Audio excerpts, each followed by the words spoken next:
so here we go. Yeah. Testing, guys. Testing. Testing. Father Deacon sounds fine to You can hear me. me? Ah, hello. I hear his audio. Hot You mic. hear? That's fine. The music, they're seeing again, because they're on a delay. Oh, okay. Okay. All right. Well, See, it solved it, right? Sounds good. Sounds good. coming in clear. Glory to God. I lowered my hearing aids frequency. It wasn't Yeah, us, though. That's what's the craziest thing. We didn't do anything besides in the stream, logged out of or created a new Zoom meeting, and then started back up. Oh, I'm gonna add that to my new fallacy list. When you blame people and it's not their fault. Fallacy. It's the boomer tech fallacy. Don't let me forget to share like all the funny ones that I've come up with, Oh, because no, definitely. we left off on the fact that, look, it's not like that's written in stone, literally the name red herring or something like that. It's the idea that it refers to is, again, it doesn't have a connection logically. It does not follow to the conclusion one's trying to establish. And so you can get cute with the names. You can create your own names, right? Because there's all these realities of what people do in which things don't actually follow. The premises aren't logically connected to the conclusions. So again, I hear people say, like, there's no such thing as that fallacy. It doesn't matter. Like, the concept's there. So let's go back to red herring.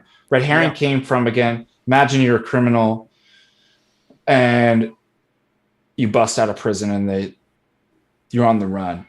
And now they've got the bloodhounds. They're trying to track you down. Well, what criminals would do is, escape convicts, is that they would get a stinky fish called a red herring. And they would get the bloodhounds and the people chasing them off the main track where they're at. Oh, very interesting. So that's where we get, like, somebody can do that, can actually start interjecting other premises or arguments that are not related to actually what you're trying to argue for. And because we're so prone to always want to just answer whatever the question somebody puts out there, and you don't have to do that, by the way. There is no law out there that says you have to answer every question that's given to you. If you're able to realize that the argument that somebody's giving is not the actual argument that we're talking about or the conclusion we're trying to get at, you can call them on red herring. Irrelevant. It's irrelevant. It's not, that'd be a whole nother argument or something like that. It's to get you off the main track. That would be a red herring. So one of the fallacies that I didn't know was a fallacy until today, that people level at Jay all the time, is the tone policing fallacy. I didn't even know that was a fallacy. You know how people won't, because there's been a few different people, especially some of the Catholic apologists. So we'll leave names out of it. But this you're a meanie. Yeah, that you're not going. We won't debate unless you promise to do this. X, Y, Z, because you say mean things. Maybe we can call this the Trump fallacy. I don't know. Yeah. But the tone policing fallacy. When I was looking at some of the informal fallacies, I read that and I go, oh my gosh, that's basically how the Catholics feel about Jay. Yeah. I did a prayer to God the other day, and I thanked the Lord that Jay was so mean. I'm like, we need mean apologists. So basically what you're saying is that, we all have different personalities, by the way. Mm-hmm. So I hear this all the time where it's like, oh, you should never act. I mean, Saint Seraphim of Sarah wouldn't. Father, could you speak towards the microphone? Yep. Yeah, sorry. Saint Seraphim of Sarah wouldn't act that way. He would, just be in peace, and he'd never like fight in a war or like It's like, yep, we have warrior saints too. Like, Exactly. Saint George. like, That's why I got him right here. yeah. My favorite, especially the women, Saint Olga Oh, of Kiev. Oh yeah. Olga Like just if we sounds hadn't, like a woman you don't want to mess with. oh man, have you seen the one where she's like this and her eyes are, and she's releasing like all the birds with flames burning down to burn down the the city. And I was like, man, if we had more women like that. But not that every woman has to be like that. Again, we're all given different gifts. Mm-hmm. So taking it back to what you're saying though, well, it doesn't. So what's the conclusion? Jay, like if Jay was mean to you, first of all, if Jay was mean to you, you probably deserved it. Like all these people that complain, it's because they get all salty and uppity and nasty in the Discord or the debates. And they get called out. Now, I personally wouldn't do that. But I'm, I have a different character. I'm also clergy and stuff like that. But that doesn't. What does that mean? Jay's argument's wrong Right. because he had to get a little rough with you. Like, yeah, that would be. If that's your argument, that's a fallacy. Oh, let's rename actually informal fallacies. So I gave you a really technical definition of that, Right. Right. in which the premises are not logically connected to the conclusions such that they're non sequiturs. Okay, but let's just boil it down for the masses. Okay, what's informal fallacy? Making bad arguments appear good. So they're either products of a mistake in your reasoning or a creation of an illusion. Mm-hmm. So I have a list of some of the ones that I Yeah. noticed the most. Maybe we could speak about these specific fallacies. So I recently just checked out because everybody was tweeting about it online. The Nick Fuentes I forget what his first name is, something Barnes debate on Infowars, and it was about the Palestinian-Israel conflict. Oh, interesting. I'll have to watch that. And so Barnes was in favor of Israel. Fuentes is making the case that Israel isn't the greatest ally of America, and that we basically have an Israel first international policy. And he would lay out a case, and what I noticed, almost every response by Attorney Barnes, I forget again, I apologize, I don't remember his first name, was the poisoning Attorney Barney Rubble was poisoning the well. Every time he began, it was like, well, anybody who knows anything about this knows that this is, they wouldn't do this, or this comes from this place. And it just seems like he kept associating, it was a straw man fallacy, the poisoning of the well fallacy, that wherever he would make a claim, Fuentes would make a claim, and then it seemed like he would poison the well immediately and then go off in a tangent in a different direction. You want to speak to the straw man poisoning the well fallacy? Yeah. So again, a lot of these fallacies can be subsumed under other fallacies, or like a species or type of. And poisoning well really is kind of an ad hominem fallacy. And so ad hominem is a attack to the person. So traditionally, it kind of, or let's put it this way, in a general sense, let me just turn this up a little bit more. When you attack somebody's character rather than their argument, or you place attack on the person in some way or another, and not the actual argument or the content of the argument, you're doing an ad hominem. So poisoning the well is a type of ad hominem in which you'd place your the person you're arguing against in a position that they're unable to reply.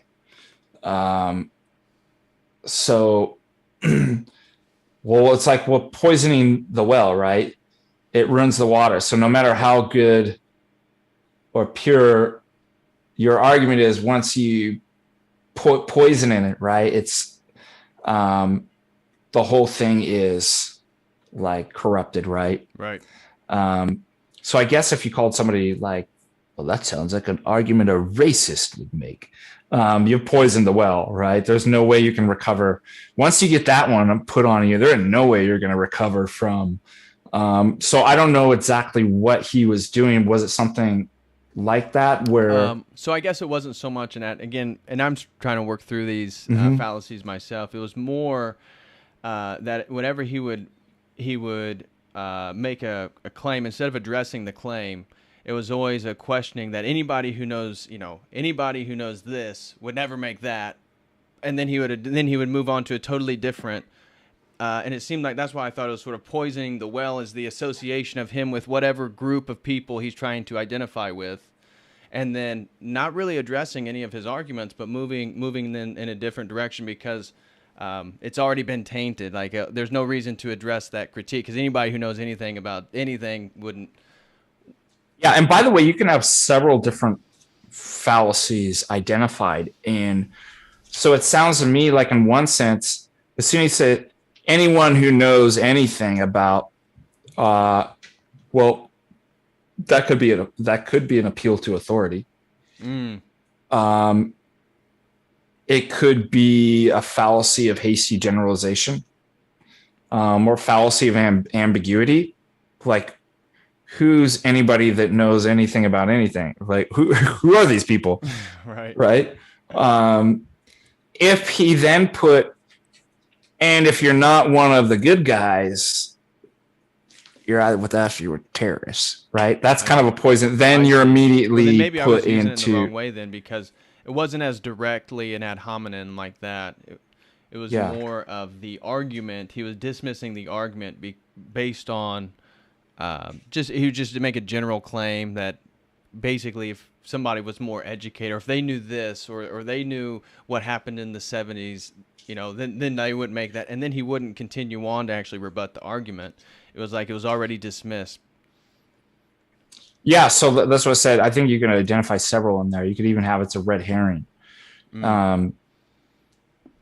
Also, it could be begging the question fallacy. That assumes there are knowers and that they got the right answer, but that's exactly what's in question. You can't use that to prove your point until you've proven that is true. And so it sounds to me like that's begging the question, or it's circular reasoning. Maybe that's a good one. It's actually kind of fun to be able to go through. Shoot, maybe and identify. A follow-up would be to watch a debate full of fallacies and just go through and start to identify them to help people. That would be really useful. I've done that with my students. Like we've just taken like videos and stuff like that, and I'll stop it. In fact, I actually brought my after we did a review for the final one of my classes, since I was doing it for this class, I was doing it online. I just brought everybody into the Discord and streamed it. And as Jay was debating a pagan, and then I'd mute it and explain to them what was going on in the debate. I'm like, what? And then I'd actually predict. I'm like, watch, $1,000. The pagan's going to now try to argue this. And then I'd unmute it, and he'd say the exact. They're like, how do you know that? I'm never going to be surprised. Like once you kind of learn like how people play these games and stuff like that, exactly the moves where they're going to go. Right. And I thought that was very fruitful. They were able to learn a lot about. I'm like, watch, Jay's going to call him out on this logical fact, and bam, called him out on that fallacy. And that's kind of good just to kind of go through and watch and be able to pick that out all together. I think I'd like to do more stuff of that. Yeah, I know he's covered some streams reviewing debates, like with William Lane Craig and Sam Harris and stuff like that. So probably not as obvious. Well, Sam Harris has a lot of fallacies actually when he. Oh, they're the best. They're so fun to watch. By the way, I heard one the other day that you'll get this a lot too, false cause. And you're especially going to get this a lot within what people, when they're talking about science. or claiming to be science. Uh, a false cause occurs when the link between premises and conclusion depends on some imagined causal connection. So, specifically within what people want to say is science, it would be correlation doesn't equal causation. Right. Is so. Um, what was the funny one? Well, we all started. Let's say we all started wearing our masks and getting stabbies, and the numbers went down. But what if I said, well, wait a minute, we all started eating more ice cream and dairy? I think it's the ice cream and dairy that caused the. Then people would be like, oh, no. That's a false cause, right? Right. Correlation doesn't. Well, how do we know? It's very difficult to actually prove that something's not correlation and that it's causation. In philosophy of science, in science itself, you have things like Koch's postulate and different things in which you try to establish that it's actual causal, not just correlation. But most of the people out there aren't doing that. They have no idea. So they're actually making this mistake. But the funny one that I heard the other day, I couldn't believe it. This guy came in, this Roman Catholic guy, into Discord and said, was it in Discord or was on somebody's, I think it was in Jade's chat on one of the streams he was doing, and said, Constantinople fell and you lost your empire because you embraced the filioque. What? Yeah. The reason why bad thing happened to you is because this other bad thing. Okay, well, two fallacies right there. Begging the question, you're assuming the filioque is actually something good. You got to prove that. You can't just assert, right? And that we're wrong on the whole that was actually incorrect. So you could call them out on that. But it's also a false cause. So even if I granted the opponent, be like, you know what, we done messed up. Okay, we done messed up. We got, we didn't accept the filioque. You're right, Rome. Like, we should have done that. I'm so sorry. You're still committing a fallacy. Even if I granted that, you're still committing a fallacy of false cause that the two things are causally linked. So sometimes it's called post hoc propter ergo hoc. After this, because of this. So simply because one thing is coming after, it doesn't mean it's because of this other thing. So that's a false cause. So I see a lot of those. That was kind of fun. So I love to do is just like think basically through the day of like how many. That's what I do. I just practice. So like how many fallacies. I just walk around the town and turn the TV on. Does it irritate you? No, it actually it humors me. Like, because it's a form. Isn't comedy a form of a species of the absurd? There's like a weird mixture of something that's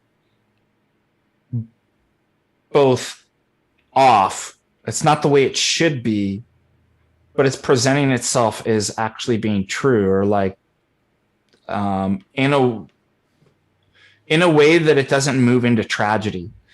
So maybe it just depends, I guess. And I guess it could be like tragic, but it's just so absurd sometimes and silly. Right.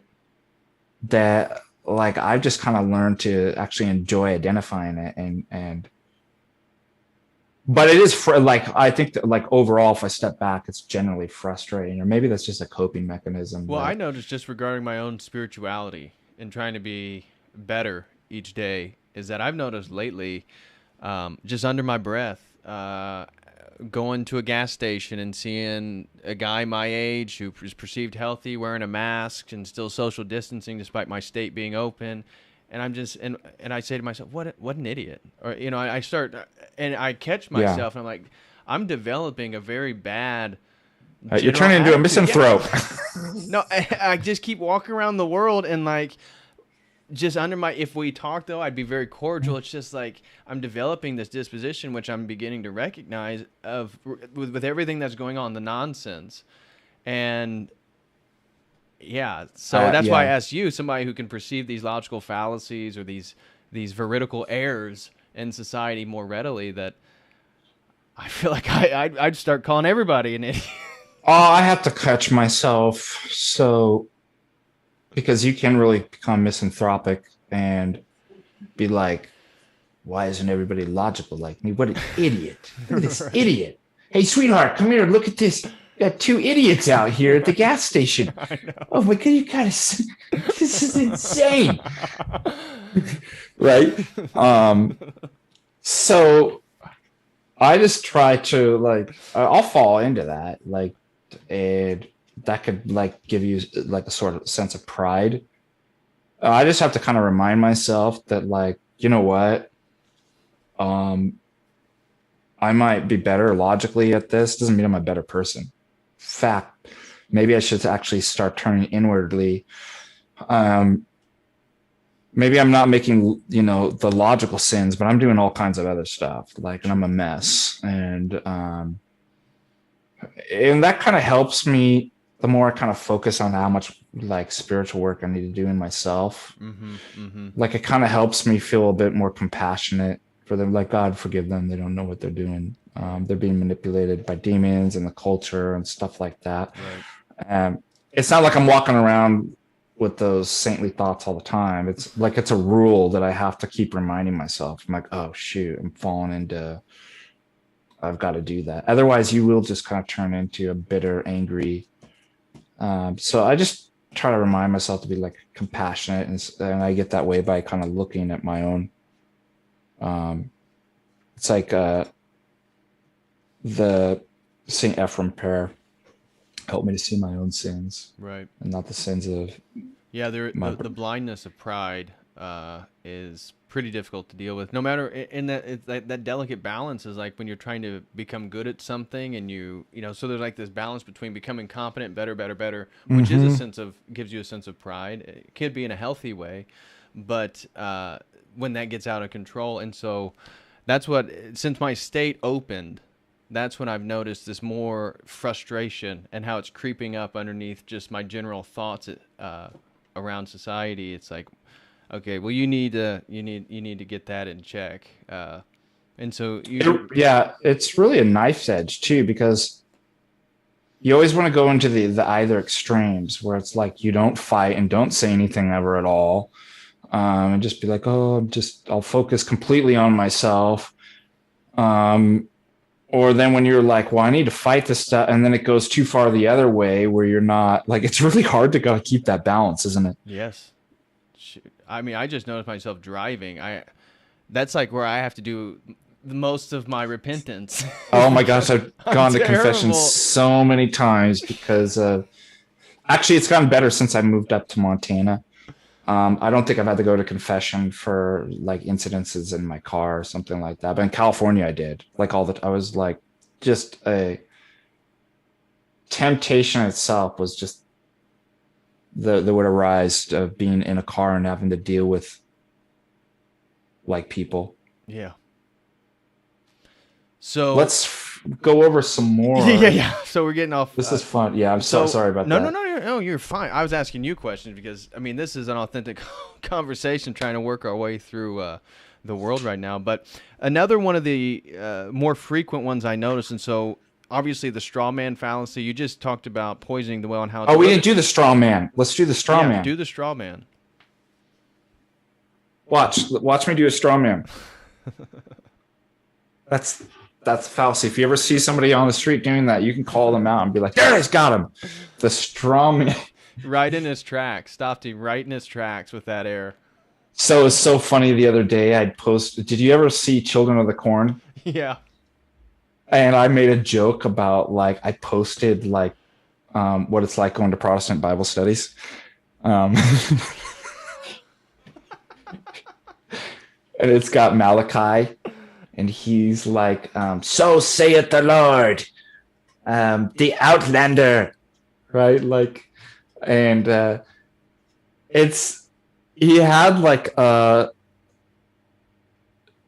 man in blue, right? Who shall be the scapegoat? So saith the Lord, right? And they literally had this like scarecrow like up on this like cross. So it was like their scapegoat. I don't know if you remember that scene. Yeah. And it had like a police officer's uniform or something like that. They're probably And BLM supporters. Yeah, somebody was like, "That's a straw man argument, a blue straw man argument." So, and I really wasn't. If I actually tried to make that argument, that really probably would be a straw man argument. It's when you take your opponent's position and you purposely misrepresent it, or you represent it in a way that's weaker than it actually is for the purpose of like ridiculing it, or be like like who would want to go do follow a stupid argument like that? Like, anybody that believes this, obviously, like, you make it right. That would be a straw man.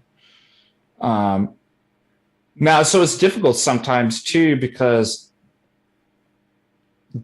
again, there's rhetorical use sometimes in kind of pointing out like absurdities of positions or something like that. But, at the same time, if you're like, well, look, my argument doesn't hinge on that. Like, here's actually what my argument is. Right.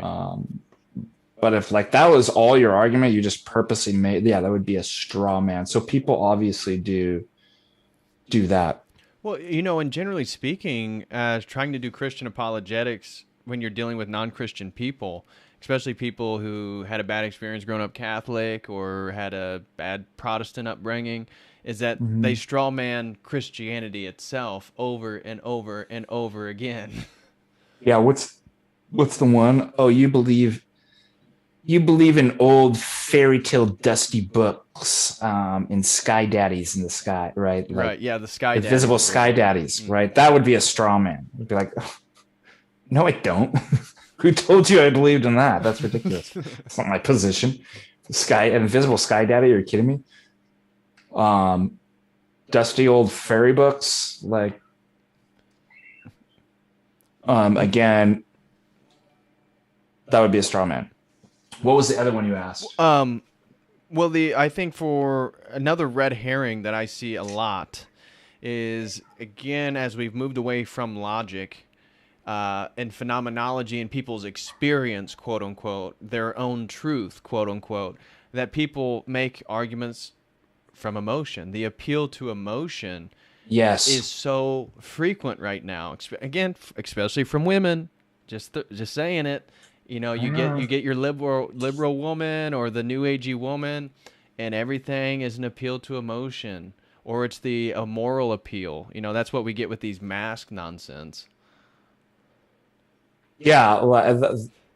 So I had this like whole list of things, like when you're a COVID cult member and you don't know arguments, or your arguments don't work, then cite the and I just like each one was actually a fallacy. Appeal to the experts, right? Well, who are the experts, right? So that could be begging the question. Mm-hmm. And when all else fails, mention somebody that that's died, right? Every single time, right? Like, oh my, well, my grandmother died. Like, that's how everybody I interact with that's in favor of this stuff. That's what they do. Well, I know 3 people that have died from COVID. Okay, yeah. Were they overweight? Well, that's none of your business. Yeah, that's right. And so, yeah, appeal to emotion. Also, this is important too. Emotive language that, like when we get vegans, right? So you think it's okay to torture and murder animals. I'm like, no. Well, you do go eat meat, don't you? So like, and they'll get so like this person was saying the other day that like, I'm sorry, like, I'm like, well, first of all, Christ allowed, like, so if like, I'm when it comes down, I'm going to listen to God and not you. Okay. I'm not going to get my morality from some bozo off the street. But they'll be like, I'm sorry. So you think Christ, because it was talking about that Christ was a pescatarian. Oh my God. And they were like, so I don't think so. So he would tell people like, and go out and like bash fish's heads in and like cut. And I'm like, who you been fishing with? I know. There's a, You know they used nets back in the day, right? yeah, like there's only one way to fish, and that's to electrify the water. Like your right? And they're not going to die. They're not going to die then. You want to bring them out after they've suffered from that. And then you want to slowly just start beating them over the head, right? That's the only way to actually catch a fish, right? Isn't that Schmeagol from Lord of the Rings? He grabs the fish and then he beats it against the rock. Yeah. So, and I realized all the vegans' arguments, like, they only work if you buy into their emotive, like all that's emotive language. Right. So if you took that all out, like what's the logical like content of that? I caught a fish and it died. That's actually the factual. Well, that's not going to work, right? So they've got to add in all the, it's not catching a fish and it died and I ate it. It's I slowly tortured with my diabolical laughter as I suckle the murdered flesh of, right? They always do that. So that would be an appeal to emotion. I'm trying to think of another example. You're going to see it all the time. The right? appeal Everywhere. to morality. It seems like with this mask stuff, again, there's this insinuated moral high ground that I was very obstinate about wearing a mask throughout this entire pandemic, and so I refused back when they were still, quote unquote, mandated. And in my county, nobody kicked me out of anywhere. They'd roll their eyes or they'd be but I could move about on my day. But it would be some of the other people who would come up. And then it was always how they were more moral and I was less moral. Yeah, what would that be? Oh, that would be a bandwagon fallacy. Go into that. I haven't heard the bandwagon fallacy. So everybody's doing it, right? Well, don't you want to be part of the moral crowd? That would be a bandwagon. Well, 99% of,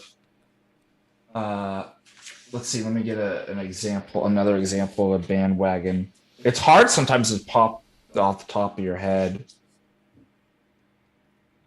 Oh, it is also an appeal to people. Bandwagon's a species that appeal to people. This one's great. Of course you want to buy Zing toothpaste. Why 90% of American brushes with Zing? Let's just replace that. Of course you want to wear your mask. 90% of moral, upstanding, virtuous citizens who believe in science yes, wear their masks, right? That's a bandwagon. So what would be then appeal to morality? Because I guess what you're saying is that would not be an appeal. It's a type of appeal to the people. Here's two more species. It could kind of be a combination of this. Appeal to vanity. This one's funny. If I made an argument that you should join the Marines, why? The few, the proud, the Marines, right? That's my argument. And you're appealing to somebody's vanity to actually make that. How about appeal to snobbery, right? So I'm not going to appeal to your vanity. Well, David, a Rolls Royce isn't for everyone. But if you qualify as one of these select few, Right? Well, This distinguished as you classic might be yours. as you say that, what comes in my head is that much of marketing are using logical fallacies to Oh, trap they people. all use that's yeah. I wonder if they actually have a course in how to train you in logical fallacies so that you actually market well. Because if it's not about, and marketing is not about like that it's true, it's purely persuasive. Like get the job done, get these people whatever it takes to like get them to accept the conclusion and buy the product, right? Right. So who cares about like the truth oftentimes gets in the way. So I think that like well, I was talking to my brother about it the other day. So we have in Montana a place called Livingston. That's where all like the elites, the Hollywood actors go, and they actually have their own private. It's like the millionaires, like ski club that you basically have to own a home. The houses start at like 5 million or something like that, Wow. and then you have to make over like some figure just to be a member of that ski club. Wow. And my brother's like, man, like they love being like elites, like special, like Special and I'm boys. like, yeah, special, like only well, that's a like appeal to snobbery, right? Like they got to create their special clubs and stuff like that. So I think that appeal to morality would fall into kind of like it's something like that. It's an appeal to the people, right? It begs the question. Well, suppose you had a really good. So, yeah, here's a great one. Suppose you had a bunch of saints, just real morally pious people, okay? But they were completely ignorant of mathematics. And you were like, well, obviously, like all moral people here get this answer and it's the wrong mathematics answer. Right. Like that's, there's nothing there's connected there logically between their morality and whether the answer is true or not. Now, if it was perhaps if it was a moral question and one's moral character was in question, that would be relevant. So do you see how these are fallacies of relevance? They're not relevant to what's being discussed or concluded. Yes, relevant. Yep. So, like, I got a list here. It says some relevance fallacies. Appeal to the stone. Never heard of that one. It's dismissing a claim as absurd without demonstrating proof of its absurdity. Oh, that's good. I haven't heard. Appeal to the Again, stone. You can name a bunch of and different. That's one of the things you told me. So go ahead and tell everybody. There's no like official list of, as long as something is a bad argument, it doesn't follow. It's not, the premises aren't logically connected to the conclusion. It's a fallacy, and you can name it. So for the relevance fallacy, I'll just list some of the ones I have here, but you can comment on them if you want. The argument from ignorance, that assuming that a claim is true because it has not been or cannot be proven false, or vice versa. Yeah, that's a good, well, you can't prove that God doesn't exist or does exist. Like one. It goes both. Here's one. I don't know if you guys can notice, Father Deacon's starting to get a little gray in his beard. Oh, wisdom's creeping in on you. Well, it's not wisdom. See, what actually is at nighttime. I don't know if you guys know this, but they're little elves that come out up here in Montana, and they've got these like white paintbrushes, and they actually paint my beard. And you're like, well, that's absurd, right? Yeah, but you don't know that they don't exist. You can't prove that, right? That would be kind of a fallacy from ignorance, right? I'm trying to think of another fallacy from ignorance. It's also like a fallacy from silence. Do you have some examples on yours? Um, I actually don't have many examples. I have a whole list in front of me. Um, Argument from incredulity. I can't imagine Yeah. how this could be true, therefore it must not be false. And this is actually one, when I was reading about this one, I feel like I've encountered this one the most in the university, dealing with academics, is that Mm-hmm. the incredulity is that if you're presented with a claim or information that they're not aware of, that, well, I'm not aware of that. I couldn't imagine that being the case. That it's totally dismissed right off the get-go Yep, that as happens it's a totally lot. incredible. I'm trying to think. Something like that came up recently, and I'm trying to remember an example of. Um, well, I've never heard of that. Okay, so you've never. What is actually follows? You've never heard of that. That's all that. Yeah, Where is that that's argument not a truthful one. from? Oh, these are hilarious, complex questions. Have you heard of I those? Like loaded questions? Yes, the These are fallacy of many questions. no, it's like a loaded question. Oh, okay. David, have you stopped cheating on your exam? Answer yes or no. Yeah. So what'd you Uh, call that one? The argument from complex questions? yeah, or a loaded question. Loaded questions, yeah. Uh, Father Deacon, have you stopped beating your wife? Have you told your parents you're gay? Yeah. Yes or no, and they frame it in a way that you can answer yes or no. Oh, this one's hilarious. You were asked where you hid the marijuana that you were smoking. You replied,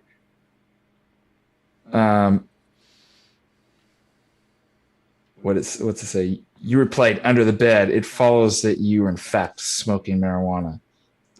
It was another one. Oh no, I see. It's a response to that.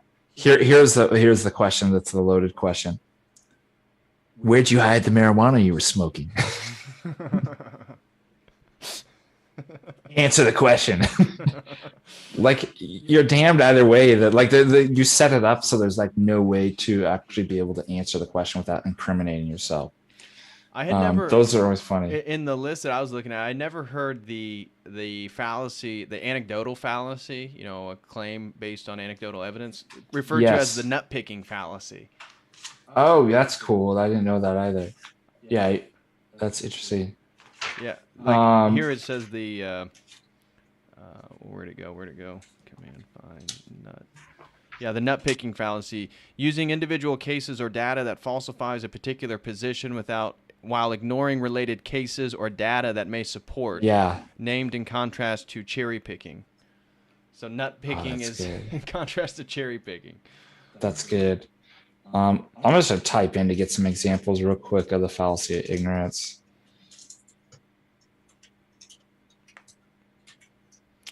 Examples.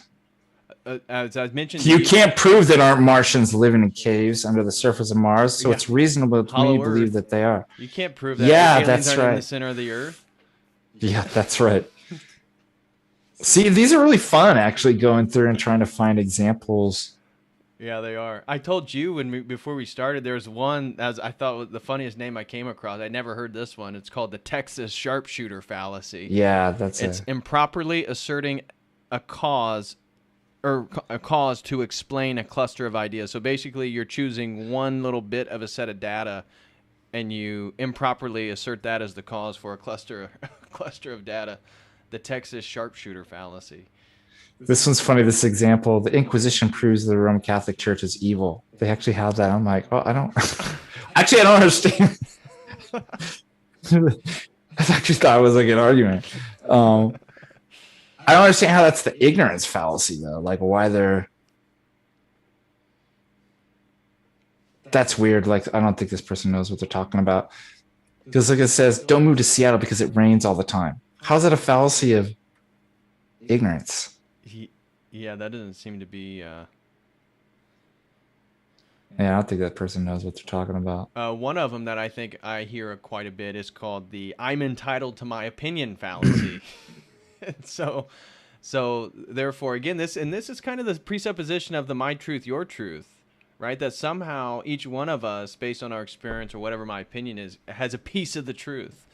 Yeah. So I have a right to my opinion fallacy.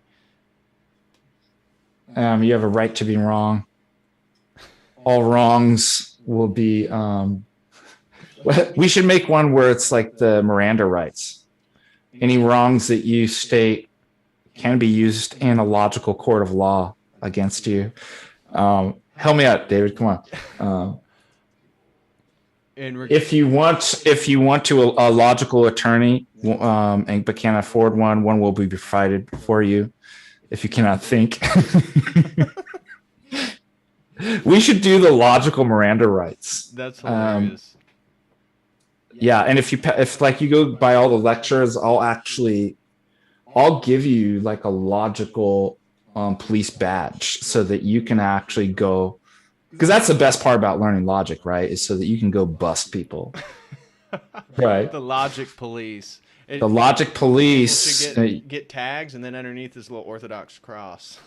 Yeah, and you tell them, like, I'm gonna let you off with a warning, but next time, yeah, you're gonna have to appear in court for this one, big guy.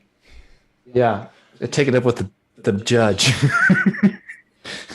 Rather than call you every time you argue with the call, we'll take it up with the judge, right? So we'll just say, like, every time they try to argue, be like, you know what? Take it up with the big judge. One that I hear, the foundations for logic itself.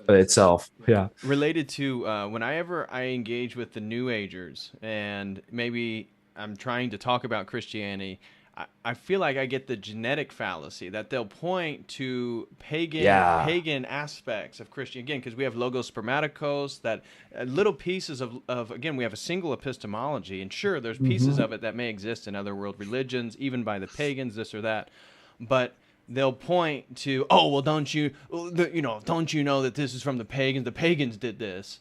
And therefore, somehow they can dismiss Christianity entirely because it's just, they might as well be New Age, they might as well be pagan because it's all the same thing.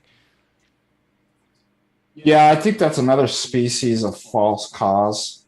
Let's see. But yeah, that's a good, or a post hoc ergo propter hoc. Let me try to find some more examples. But obviously a genetic fallacy would be that, what's a classic one? So genetic in the sense of like being prior historically, therefore causally. So chemistry came out of alchemy. Alchemy is occultic sorcery and non-science, so therefore it's chemistry. I think that's a classic example of genetic fallacy.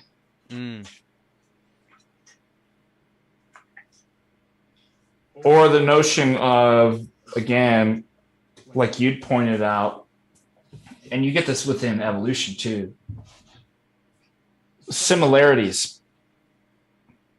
between species. Therefore, this species must be the cause of further developing species or something like that. Or you came out of it. You're the effect of that. That could be a genetic fallacy too. Yeah, that's something because something if something were prior, or that it there were similarities, therefore that there's a causal connection. Yeah, what's another example? Here's just one example. Of course, Joe's arguing that unions are good for the world. He's the head of Local 147 chapter. Oh yeah, that's. Oh yeah, they had one about the Dalai Lama in here. That Did you ever see Seven Psychopaths? No. With oh my gosh, what's the Irish guy's name? I love the actors in. Woody Harrelson, Colin Farrell, Christopher Walken. Don't you remember Christopher Walken? Uh, and Sam Rockwell. I love Sam Rockwell. He's such a crazy. So Christopher Walken's in the back. So Sam Rockwell's like a sociopath, a psychopath, and they're going like to kill some people or something like that. And Christopher Walken's like in the back. He's like, well, like Gandhi always said, you know what? Eye for an eye only leaves the whole world blind, right? And like you see, this is a great example illustrating like logic. So Sam Rockwell's like, you see him like thinking about it. He's like, no, wait a minute. He's like, first he's like, oh yeah. He's like, cry me like Gandhi. He's like, so he starts like mocking. And then after he says that line, he starts thinking about it, and he says that, no, it wouldn't. He's all, that doesn't make any sense. He's like, not everybody would be blind. There would be one guy that to poke out the last eye. Yeah.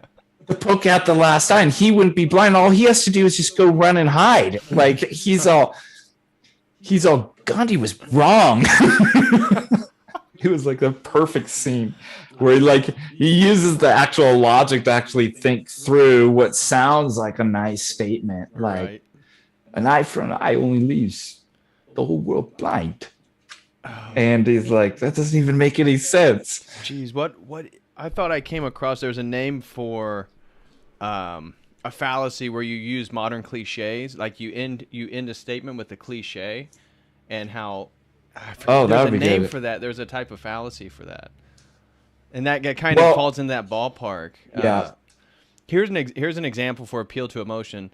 See, my mom, she had to work 3 jobs on account of my dad leaving and refusing to support us. And me, with the elephantitis and all our money went to the doctor's bill. So I never was able to get proper schooling. So really, if you look deep down inside yourself, you'll see that my fallacy here is the best.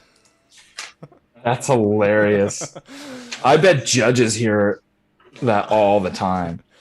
I want to find another.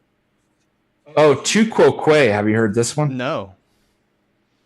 Oh, by the way, here's the Dalai Lama one. The Dalai Lama argues that China has no business in Tibet and the West should do something about it. But the Dalai Lama just wants the Chinese to leave so he can return as leader. Naturally, he argues this way. Therefore, we should reject his arguments. That's they classify this one as an ad hominem circumstantial. So like the circumstances, you're attacking Dalai Lama, but the circumstances of doesn't have to do with the truth of whether you should reject his arguments or not. Tu Quo Que is and you too. A lot of people do this, especially in like families, right? They're like, well, I learned it from watching you. those drugs. So this one has child to parent. Your argument that I should stop stealing candy from the candy store is no good. You told me yourself just a week ago that you stole candy when you were a kid. Well, does it actually make so your mom did something wrong? Does it actually make the action right? So that's attacking. So somebody's character, your mom's character, or whoever you're saying, and you too, has nothing to do.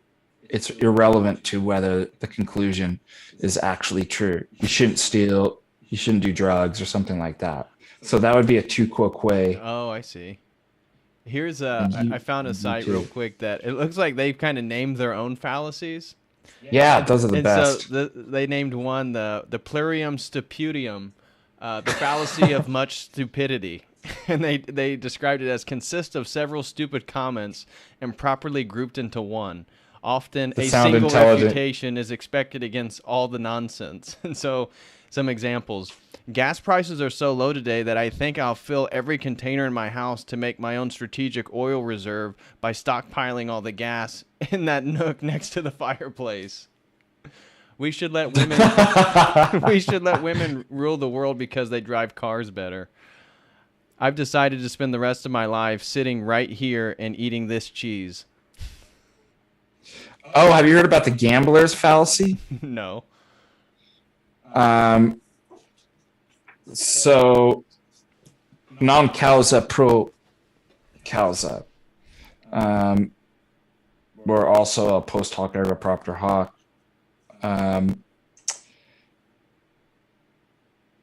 No cause for the cause. An alleged case can occur either prior to or concurrently with the effect. It differs from the other fallacies, what are called false causes, in that the single factor selected for credit or blame is often responsible for the effect, but responsible only to a minor degree. The last variety, they call the gambler's fallacy. This fallacy is committed whenever the conclusion of an argument depends on the supposition that independent events in a game of chance are causally related. Mm-hmm. So here's an example. A fair coin was flipped 5 times in a row, and each time it came up heads. Therefore, it's extremely likely that it will come up tails on the next flip. Oh, great. Oh, no, that's a good one. Isn't that a good? It is, because that superstitious belief, actually, a lot of people believe it. You know, don't go to that table. Everything's coming up red. Yeah, exactly. Well, I'm trying to think there. Let's see. Dan White argued that Twinkies, Coke, and potato chips caused him to kill San Francisco Mayor Moscone. Other attorneys have blamed their clients' crimes on PMS, rap music. Well, I actually probably would. Child abuse, mental retardation, hallucinations. Anyways, it goes through. I got one titled. I don't know how that's a gambler's fallacy, but I got one titled Retardatio Terminorum, Fallacy of Retarded Terms. Example, major premise, that's lame. Minor premise, lame is pathetic. Conclusion, you're lame. Send me that, because I'm actually putting together a book that I want to come up with these like popular like philosophy books. So I can't, obviously as a philosophy professor, you can't make a living. So you notice all these philosophy professors come up with like Star Trek and philosophy, philosophy for dummies, The Simpsons and philosophy, Friends and philosophy, and then they get them in Borders or Barnes and Noble or something like that. And that's how you actually make money. So that I was thinking, it would be kind of cool to like talk about philosophy at kind of a low level and kind of a humorous way. Yeah, I just emailed what I'm looking at to you, and so he has like hilarious, again, these retardatio terminorum. Yeah. Major premise: white is the new black. Minor premise: silver is the new gold. Conclusion: I'll buy that one. Oh, this is great. This is right up my alley that I want to do. So, by the way, one book I want to do is Connect the Dots philosophy book. Like, I want to make philosophy really easy for everybody. Yeah. So, like, you can just connect the dots and construct your own arguments. Maybe you could even have like mazes too, where it's like try getting out of the Kantian maze or the Hegelian maze, right? And it's like super complicated, and then like let's say like you have some postmodern one and it's like straight, it's like Derrida or something, it's like straight, and but how about coloring your own like philosophy books? Remember where it's like you get like different numbers and you color. Oh, but the real one that I want to do is Father. They're saying we're gone again. It's back. Our clicking. No! The audio demons are attacking again. So here's my premise. We're just gonna start a new Zoom meeting. So I'm gonna end the meeting. and then just send you another link, and we'll just hop right back in instead of ending the stream and see if that works. So just 1 second. I'm just gonna end this. So just 1 second. Everybody's like, "Oh no, it's bad." Okay, 1 second. I'm gonna send you the link. Okay.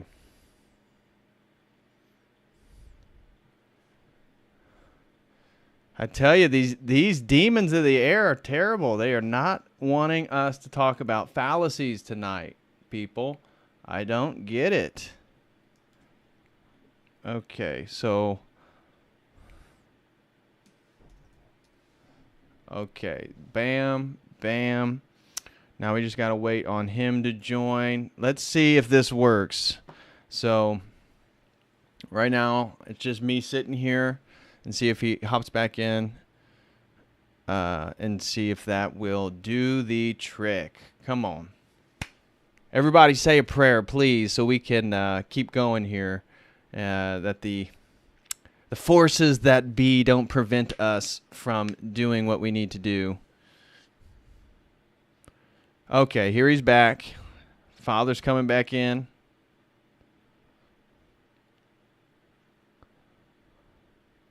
Okay. Let's see, join audio. Audio connected. Sound good to me. Yeah, we won't know until it goes into... What in the world? I know. Right at the hour mark again. It was like right around when it turned 1 hour on the last one. We got it. Oh, interesting. Here's again, we just got to another hour, and all of a sudden it happened again. So I don't know if that has anything to do with it. But how's his sound now? Everybody can see you now. So, and it's on the same... Is it on the same one, or is there another... No, it sounds great. So, see? What the heck? Makes no sense. Well, I'm glad we figured out how to fix it real quick. That is the weirdest thing in the world. Makes no sense. Huh. No. Can we make a fallacy Yeah. based on... All right, let me give you a couple ones that I came up with. The bad audio fallacy. I hear bad audio, therefore they must have done something wrong. Yeah.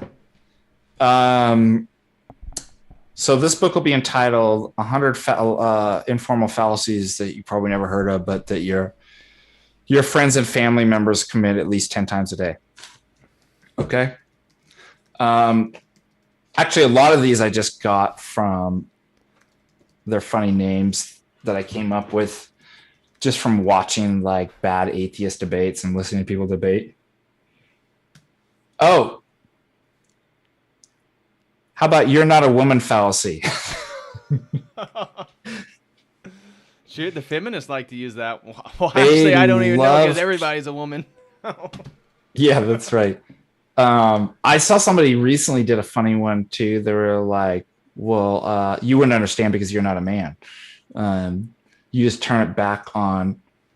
Well, since women are emotional and men are logical, I mean, obviously you wouldn't know what it's like to use logic. You just turn it back on. You should. That's not a fallacy, though. So, I don't know what it's like to be a woman, so murder is not wrong. But by the way, that's actually a helpful tactic. Repeat somebody's argument back to me. Let me get that straight. That's what you're actually saying. You don't know what it's like to be a starving grizzly bear out in the middle. Therefore, it's not wrong to chew up your neighbor. And on that one link that I sent you with all these funny ones. I saw it. Yeah. The retardio terminorum one, the last one, is nothing is too good for the king. A bowl of oatmeal is better than nothing. A bowl of oatmeal is too good for the king. That's hilarious. Okay, I have another one. I call it the British accent fallacy. When you can't make an argument or convince the people, just switch into a British accent, and then people might believe it. My opponent, right? Or just bollocks. My opponent. So I notice that people play up on like that. So that's called the British accent fallacy. Just because you can speak like a Brit doesn't mean that your argument's good. Okay. Well, actually, you brought this up earlier, and I actually identified it as my own fallacy. Well, you said, how did you put it? That you heard somebody say that Oh, the Fuentes we Barnum. all know. What was the one that you'd mentioned Well, that? I mentioned poisoning the well because Yeah, a claim would be made, and then instead of addressing the claim, it was that, well, if anybody knew anything, basically they wouldn't make that argument, and then they would move on to a totally different argument. yeah. So it's similar to this one because I heard this in like the Hitchens and Dawkins debates, and well, we now know that the Bible is fairy tales. We have science, right? Right. It's the we now know fallacy, right? Everybody knows that fallacy. uh, what's well, this one's good. This one's actually Actually, Father, I got to share this one with you. Somebody super okay. chatted this one. They said Okay, what is it? the fascist deacon literally argued that a straw person in a cop suit is the straw man fallacy. What a fool! Therefore, orthodoxy is wrong. Yeah, that's a good. What was that? The fascist deacon fallacy? The fascist deacon That's good. fallacy. The fascist deacon literally argued that a straw person in a cop suit is what the straw man fallacy is. What a fool! Therefore, orthodoxy is wrong. Yeah, that's a good one. Um, Somebody trying to help us out. That's Gen Z philosophy. Thank you very much, brother, for the help. is the 109 fallacy a fallacy or okay? The crackling voice fallacy. What else do we have in here? Um, okay, here's another one. This actually Bonson calls the crackers in the pantry fallacy. Um, and it's a fallacy of kind of like I would say there's several kind of fallacies going on here, but it's kind of arbitrariness. So you might hear that, well, if I just saw the evidence for God, I'd believe it. Um, and then you inquire into the atheist what the evidence. It's like, well, obviously, if I can put it in a beaker, right? And they have this like very narrow, like restricted, arbitrary kind of definition of evidence. But really, the fallacy of the fallacy of crackers in the pantry fallacy is that you would look for evidence exactly in the same way. So when you're looking for evidence of somebody love, right? What do? Well, everybody knows you just open the pantry and you look just like you look for the crackers, right? Isn't that how everybody just finds love? I wish. I'm still looking. But this idea that there's only one way to like actually observe evidence Right. and look for evidence and stuff like that. So that's crackers and the pantry fallacy. Call that the slow boy epistemological fallacy. That's funny. Here, This one's funny. The unreasonable demands fallacy. So if God doesn't come down and down to the dock and explain to me why children are suffering and dying from cancer, then he doesn't exist. So I came up with this one to give to Jay. If science doesn't build a science machine to make a wormhole so that I can go back and kill my grandfather, I don't believe in science. Science doesn't exist. here's one you might like. Okay. It was titled the Ipse Dimwit Fallacy of Appealing to a Dimwit. It's a subset of an argument from authority, occurs when the cited authority is a dimwit. Oh, that's good. Homer Simpson once said, "Bart, with 10,000, we'd be millionaires. We could buy all kinds of useful things." That's hilarious. The stupid pants fallacy. Did you see that one that they No, I mentioned? didn't see that one. The stupid pants fallacy. Consists of an argument in which substitution of identical designators in a true statement can lead to one that is stupid pants. Such arguments often neglect to consider the high prevalence of stupid pants entities. Fact one, I know who X is. Fact two, X is stupid pants. Fact three, I do not know who Y is. Conclusion, Y is not stupid pants. So my cousin James lives in Iowa. He isn't stupid pants. So I'm going to move to Iowa where the stupid pants concentration is lower. If Bob is stupid pants, then Bill is stupid pants.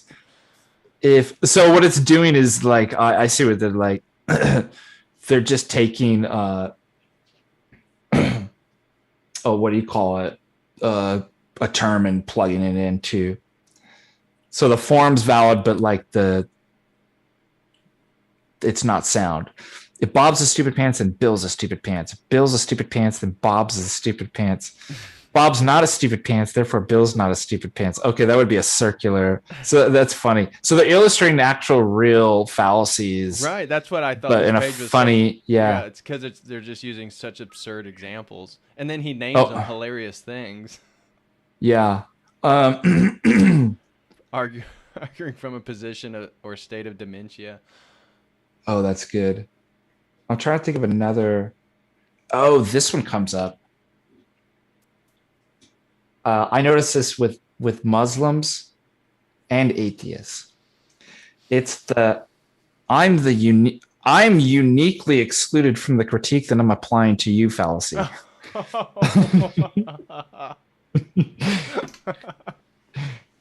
I'm going to use higher textual criticism on your Christian Bible. Now, you can't apply that to me. I have a Quran. Right. I'm trying to think of another funny. Here's one. A fallacy of confusing terms. If no birds are dogs, no dogs can fly. No birds can swim, some fish can fly. No dogs are fish, some dogs can swim. No fish are birds, and all fish can swim, then all birds can fly. Oh, that's hilarious. So they even got it in the symbolic notation down. We won't bore you with the the predicate logic and symbolic logic terms there, but that's funny. He actually puts it into. Yeah, the one above. I didn't read it, but the argument from or position from dementia, he just ends it saying tee hee.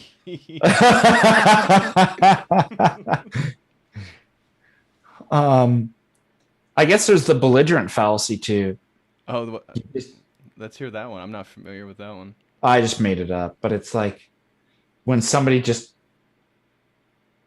can't make an argument, so they just start getting belligerent, right? And angry and and it shuts the other person down. So that's the belligerent fallacy. The incredulity. What was the one that you brought up? The argument from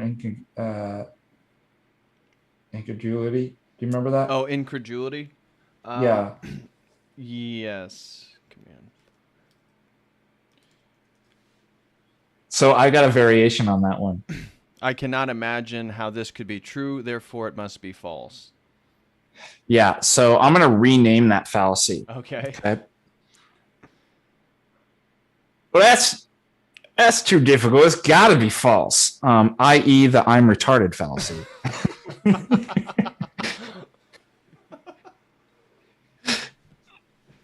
See what I mean? Like you could actually give names to. It's hilarious. Like if you write a book that is just filled with like real logical fallacies, but in such absurd, hilarious ways. Yeah, exactly. It'd be a bestseller amongst people with half a brain. It'd be Um, great coffee table material. yeah, exactly. Like a great coffee table book. So, oh, here's another one. Maybe you heard this. Well, it's the inherent properties of matter, of course, fallacy, right? When you get stuck, what was that fallacy? Well, whenever you get stuck and you can't explain something logically, just make an appeal to, well, obviously it's the inherent properties of matter. Oh man, it's good times. Let's see some. Other questions? Let me see if I can find some more funny ones. If anybody has an idea here, I can check the chat real quick. You might. Oh yeah, I would like this to is a tell. good one. Pronouns and bio fallacy. Yeah. By the way, I'd like to actually just let you know what my pronouns are. Um, my preferred pronouns are Lord, Master, and King. That's what I make people call me. I just think anybody whose pronouns are they them, it's just Legion is trying to refer to themselves Oh wow, accurately. nice one. Yeah. What if like I use that in my class? And I've never seen anybody actually. I've seen the like he, her, and stuff like, or the sorry, she, her, or whatever. I don't even pay attention to. They'll put it in like their emails or something like that. I've never seen they, them. But what if I was like, what if I actually made their grade like cumulative because they were like plural? They like, they got multiple marks down. So like when they missed a point, it was like, instead of being 1 point, it was like 5 points because they're a they. Oh. Could I do that? I could do it. I just might not have a job.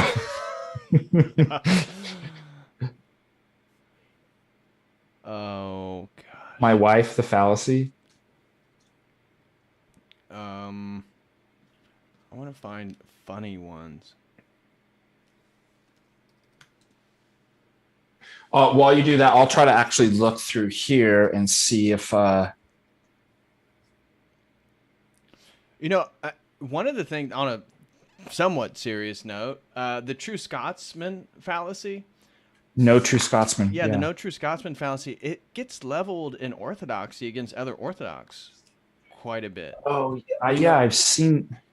Like the we and again, I don't mean to begrudge anybody, but there are at times a sense of over pietistic sentiments within Orthodoxy, and they will judge other people, and that no true Orthodox person would do this or X Y Z, and therefore question your own, I guess, piety, your own orthodoxy. Yeah. Sorry. Say that again.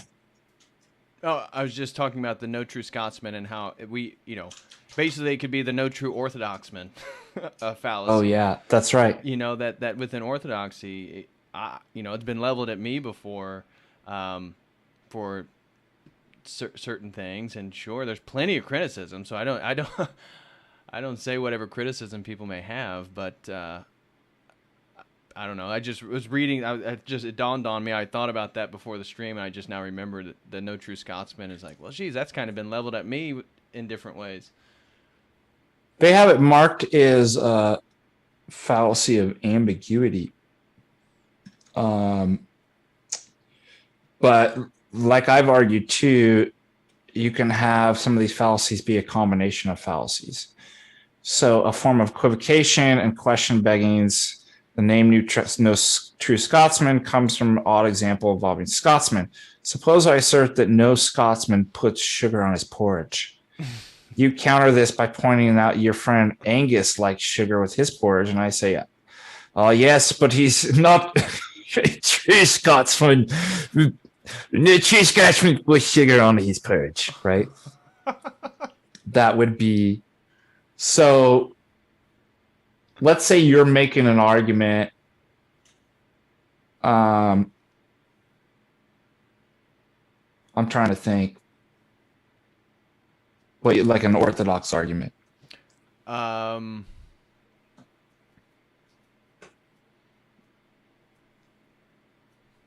That we directly interact with the energies. That'd be a unique orthodox claim.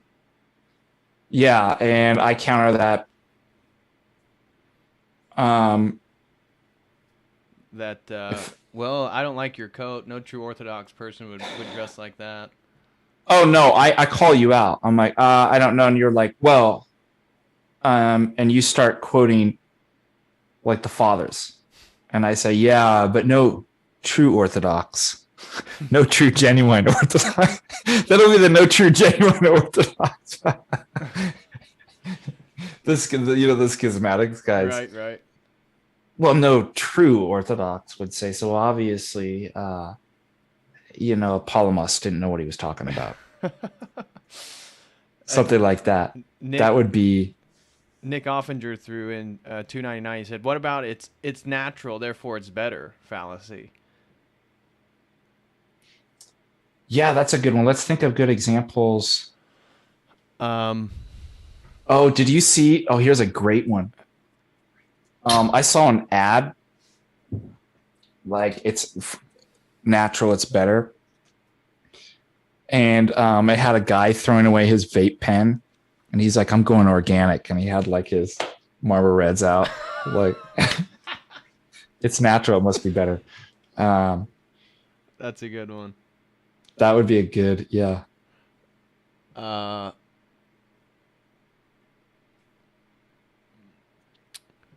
Over sun exposure, maybe trying to think of natural things that could be potentially. Oh, I know. How about dying from dying from a wild animal versus a gunshot? Right. Yeah, that's a good. It's funny because actually, that's immediately. I don't know if it's just because I'm in Montana, but my mind went to wild animals. I was thinking, yeah, grizzly bear jumped in my mind. Well, I mean, what do you think's better, David? Do you think it's better to go to McDonald's or to eat naturally, and then you go down and hunt down your neighbors like the bear or the bobcat and tear them apart and be like, well, it's obviously natural. Like, I would prefer their Chihuahua. Just kill their dog and eat their dog. The only problem is that my neighbors aren't grass fed, grass finished. All right, come on, let's do some more. Let's come up with.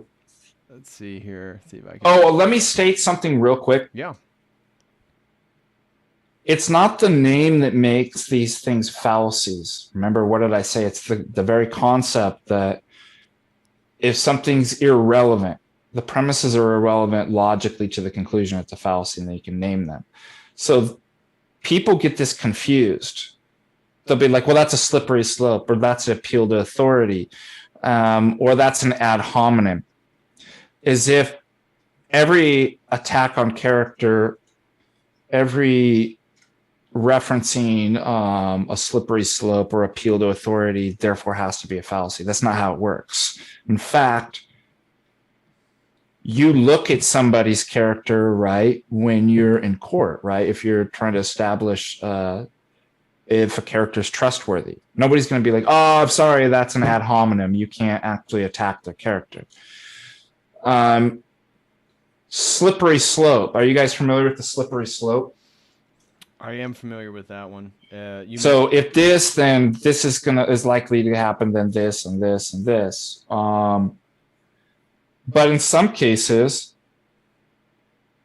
for example, if you think about like I'm trying to remember one that I came across the other day that these things end up being true.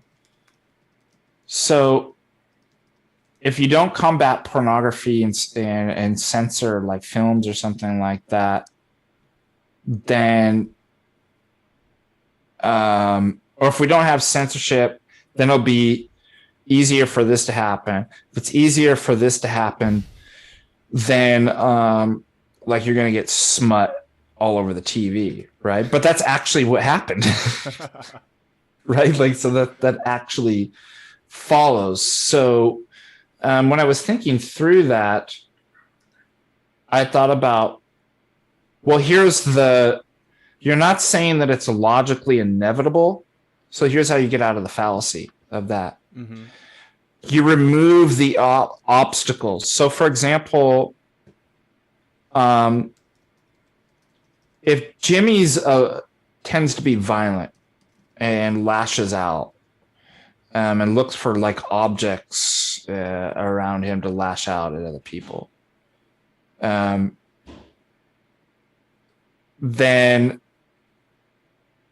if you don't have precautions, it'll be easy for him to get stuff. If it's easy for him to get stuff, then he will lash out and hit people with blunt objects or something like that. And somebody's like, oh, that's a slippery slope. But that's not a slippery slope argument, because you're not saying it logically necessarily follows, but it's extremely dangerous, highly probable, because you're removing the obstacles that would prevent that. So not every slippery slope is a slippery slope fallacy. Also, not every appeal to authority is a fallacy. Mm-hmm. Think about courts. We bring in authorities, right? Right. So I just wanted to make that, because people will get hung up on that too. I just came up with one. I don't like your face fallacy. So that subjective opinions about certain things equivocate veridical claims being true or false. I call it the physiognomy, the poor physiognomy fallacy. Okay. Hold on a second. Suppressed evidence fallacy. Most dogs are friendly and pose no threat to people who pet them. Therefore, it would be safe to pet the little dog that is approaching us now. It suppresses, and it has evidence, a presumption that it works, creating a presumption that the premises are both true and complete. So sometimes arguments are incomplete and you're presenting them as complete. False dichotomies are great. Mm-hmm. You was actually with terrorists. Either Seattle is in Washington or Oregon, or it's in Oregon. Seattle's not in Oregon, therefore Seattle is in Washington. The appeal to novelty. I think this is one that a lot of people with technology and everything. Yeah. That again, the appeal to progress as better and all this different stuff. So my example for appeal to novelty is, we weren't able to chemically castrate our children 25 years ago with hormone blockers. Now we can. So it must be better. Oh, yeah. Yeah, I've actually identified that as, it's under the species of the myth of progress, but I call it the futurism fallacy. That simply because we're going into the future, we must be right and better. Somebody in the chat, we were talking about the physiognomies. They said, you have a deceitful chin. That's a good... how can I trust? You have a deceitful chin. Okay, well, let's see. Does anybody else have any funny ones in here they want to add? I think they're still waiting on us. We got all the pressure on our shoulders to come up with funny fallacies. All right. Let's see here. Oh, this one came up with, was that Vegan Gains and Ask Yourself? I think Jay said that he started calling them out on fallacies, like informal fallacies. And they actually, I kid you not, said there's no such thing as informal fallacies. What? Yeah. So I was like, oh, bingo. I'm like, so I got another fallacy to add in my book. It's called the there are no informal fallacies fallacy. Yeah. No fallacies or fallacies fallacy. And then you ask them, and then it's like, well, because the infallible High Council of Logical Fallacies obviously had not written that in their book, so it doesn't exist. Like, so then you'll have the infallible high council of fallacies fallacy as well. Um, The logical magisterium fallacy. the when the logician speaks ex cathedra, then his the appeal to poverty. You hear this with like the tiny house movement, that the appeal to minimalism and different things, and so maybe well, it's good for all of us to be poor. That way, we don't purchase more things, which cause more people to be greedy, or want more people yeah. to possess wealth or things. I don't know. Oh, that's interesting. Yeah. Um, it's good to cut yourself and beat you, slap yourself in the face, and poke your eyes out. It keeps you humble. Yeah, the humility fallacy. The humility fallacy. Oh, that's a good one. All right, I got to come up with. I'm starting to slow down. Appeal to flattery fallacy. This is a real fallacy. So using excessive and insincere praise to obtain common agreement. Oh, yeah, we had somebody in our Discord like that recently.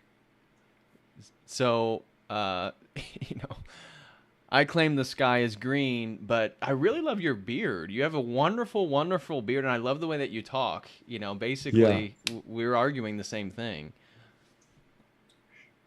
Oh, that's a good one. Let's come up with it. We're arguing the same thing fallacy, even though we're not. Yeah.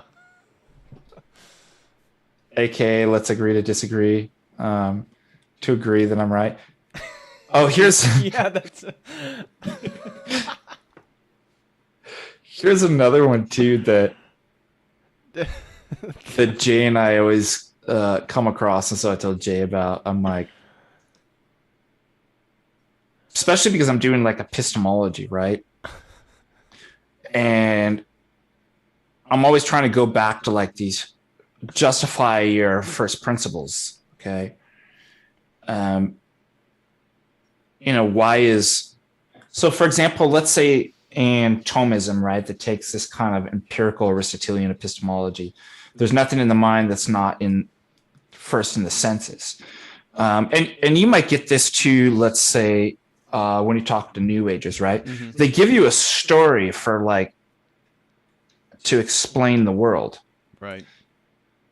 But if you then move that question back and be like, yeah, but how do you know that story is true? I mean, I obviously know that you're talking right now and you're moving your mouth and you're telling a story, but I want to know how did you determine that story actually matches reality, and what was the criteria and methodology that's what I want to know. So it ends up being sort of kind of a circular reasoning. So if you ask the Thomist, well, how do you know that's true? Well, because actually all knowledge comes from the senses, and this is how we learn and know. So it's circular reasoning, or begging the question.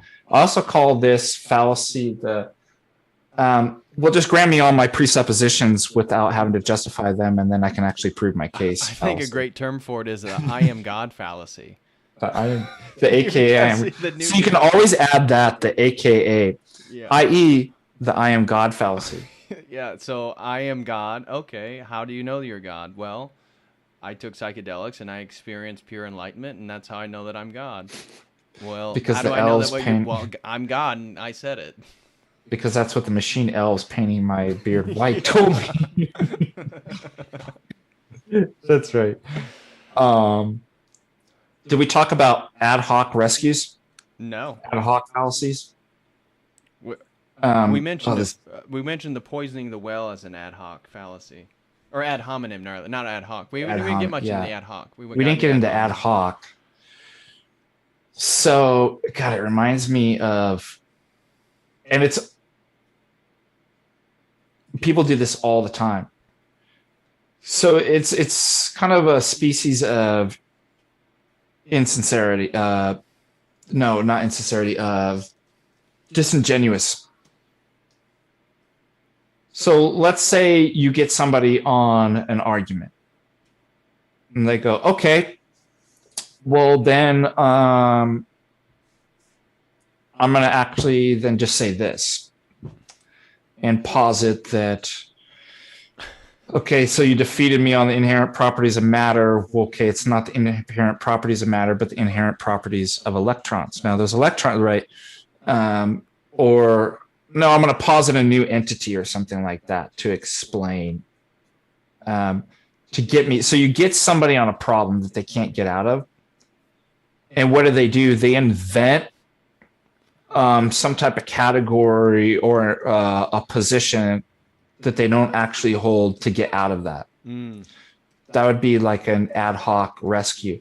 And it kind of seems like all philosophy is like that. It reminds me of a kid, like two kids are having like an argument with each other. My dad's the strongest dad. He's like, no, my dad's the strongest dad. Your dad's not even strong. He can't even knock over the wall. Oh yeah? Well, my dad, when he drinks superpower juice, can. And then the other one's like, oh yeah? Well, then my dad drinks superpower juice times 10 and he beats your dad. Right?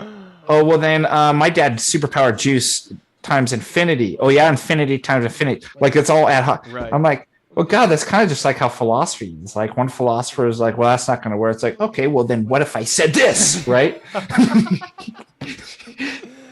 I just made up this metaphysical. I just made up this metaphysical category.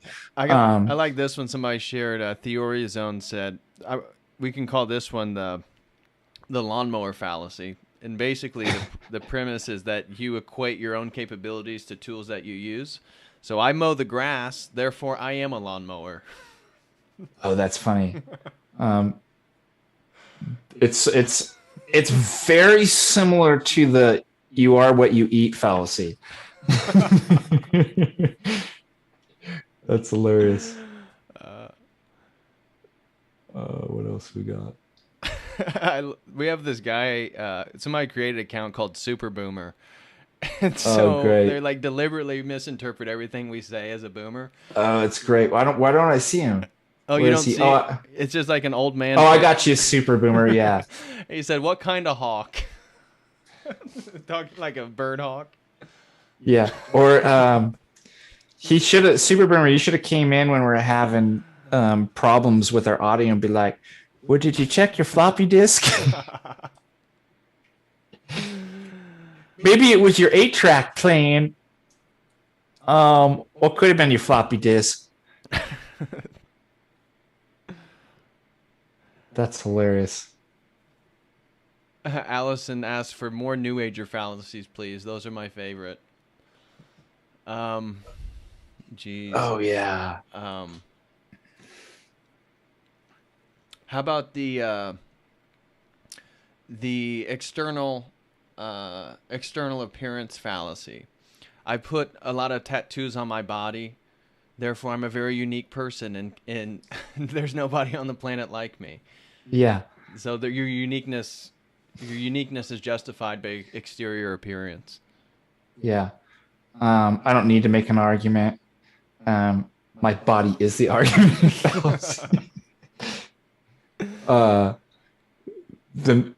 The medium is the message. What's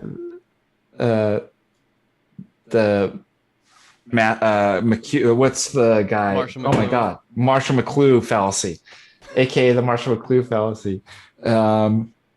What's funny is, speaking of New Agers, so like a couple months ago, my wife and I were, it was like last month, we were hiking up on Mount Helena, and there was this car. You know, you've seen these, right? You couldn't even see any paint on the car because it was just stickers everywhere. And of course, I had the Skittles stuff and the rainbow stickers and stuff like that. And then it was my my goddess gave birth to your god. Oh. Like it was just like the perfect stereotype.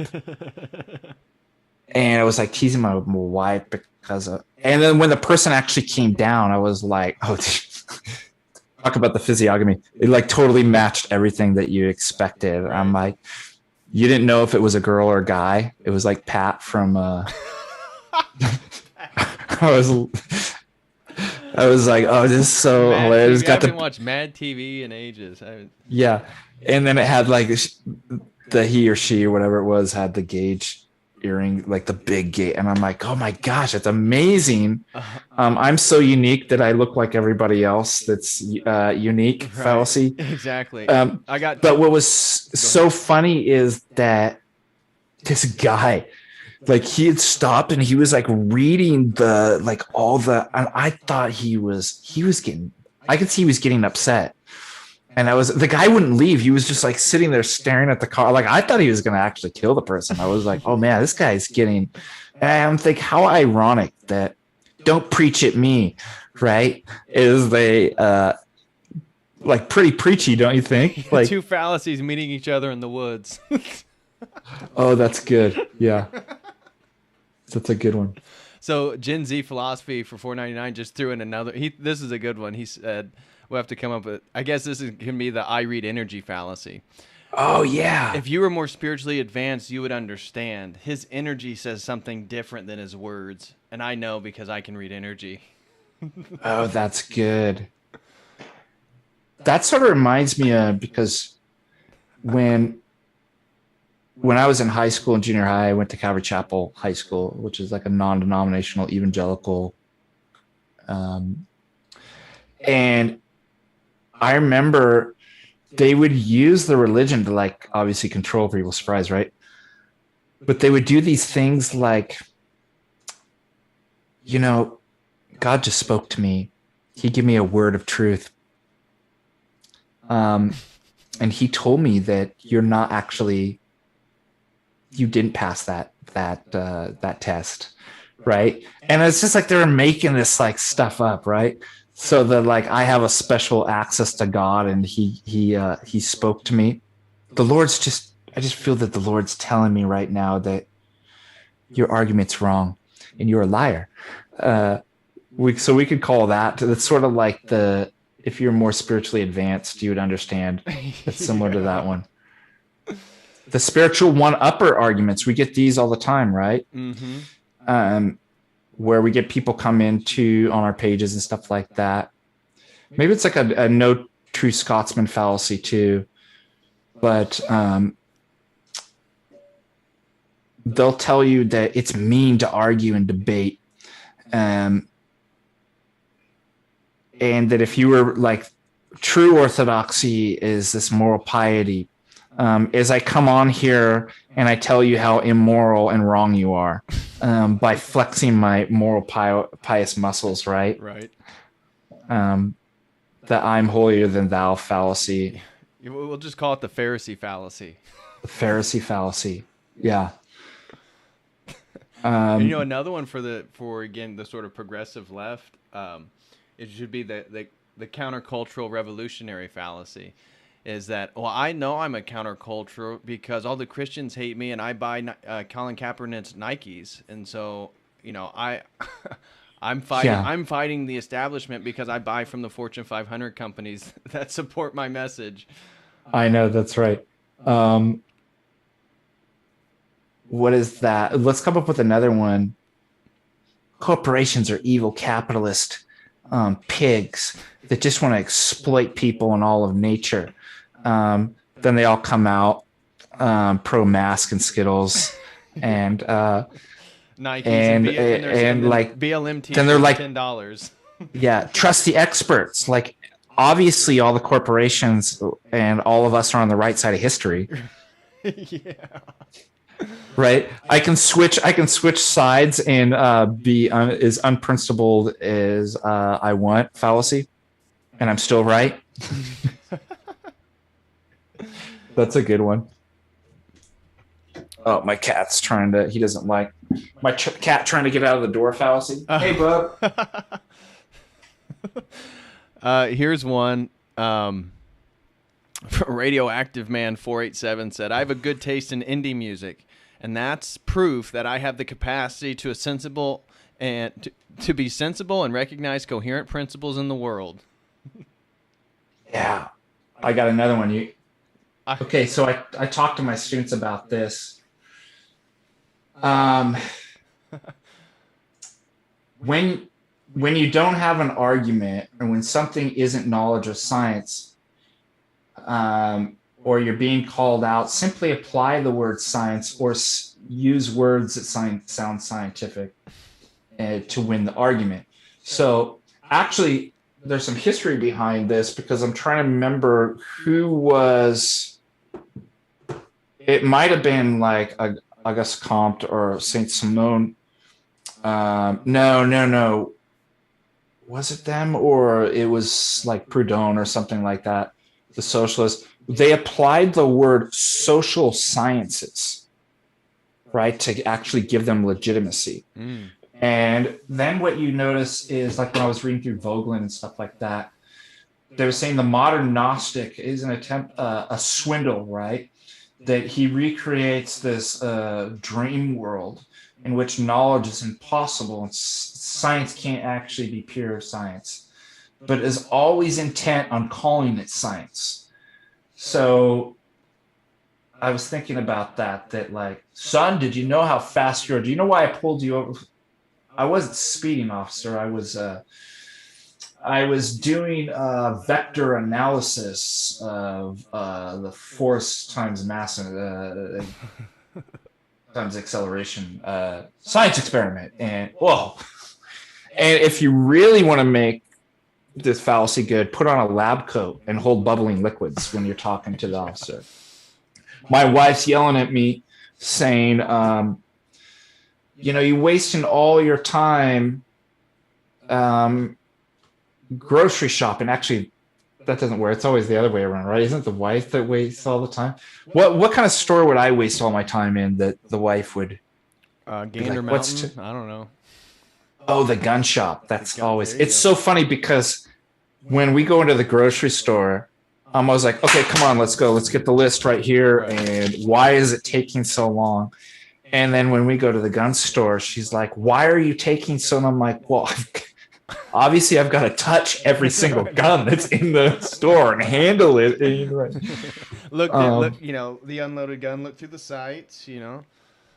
So why were you wasting time, at the sports store? Well, it was shopping for. Well, no, it wasn't. It wasn't shopping. It was Gun Science Street.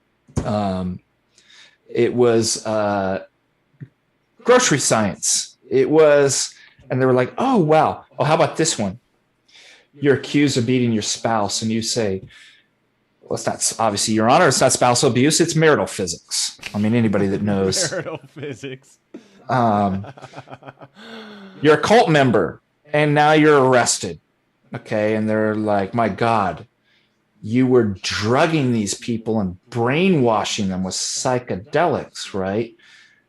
He's like, hold on a minute. I object to brainwashing. Isn't it just social engineering? Doesn't that sound much better? Right? So here's what you do. Bad ideas and sins that you apply the word science to, and it makes a bad argument sound good. That'll be called what do we call it? Let's come up with a name. I can't believe it's not science fallacy. I can't believe it's not science fallacy. Okay, so there's one. I was seeing if anybody threw in some more real quick. I just had one. I freaking forgot it. Well, the perennialist fallacy. Yeah, all religions talk about God. Therefore, all religions are saying the same thing. Yeah. Okay, here's one that goes in right up connecting to that. Perennialist New Age. I mean, man, I mean, it's like nobody's like absolutely right, capital T truth. It's like, hey, man, what if God was like an elephant and like we're all like blind, right? And one guy's like, and he's describing like the tail, right? Oh, hold on, man. But the other guy's like, no, man, that's like, you, you're wrong because God's actually a trunk, or right? Right. You've heard that one. Yeah. So I remember when I first heard that, I was like 18. And I remember like going, whoa, whoa, whoa, hold on a minute. Before we even get started, I want to know why did God make everybody blind? Why is everybody running around blind, right? Um, so that's another kind of funny. How about When the you disagree, just make it an elephant regarding the new argument. age? We can do the I get to sleep with your wife fallacy. That I'm spiritually advanced, you are not. Therefore, I get to sleep with your wife. Oh yeah, it said every cult member every single time. It's amazing. There's one you can predict. Yeah, you can. You really can. Oh, watch this. He's gonna actually tell us that like he gets that all wives are the property Yeah. of him Well, now. and you know, you as the husband to the wife that I get to sleep with, you'll actually get some of my enlightened juices next time you participate with her. Yeah, So I'm that's really right. benefiting you. Yeah. Don't be so selfish. Really, that's your ego. You have way too much ego. Oh, that's a good one. Don't be so selfish is I'm selfish fallacy. Yeah. Is I'm being selfish. No, that's a really good one. Shoot, you could come up with tons of examples of that one. Oh, what was another one that I ran into this new age guy and somebody introduced me was like, oh yeah, he studies theology and he's like, oh wow, man. Have you ever heard of theology? And I was like, what? And I was like, no.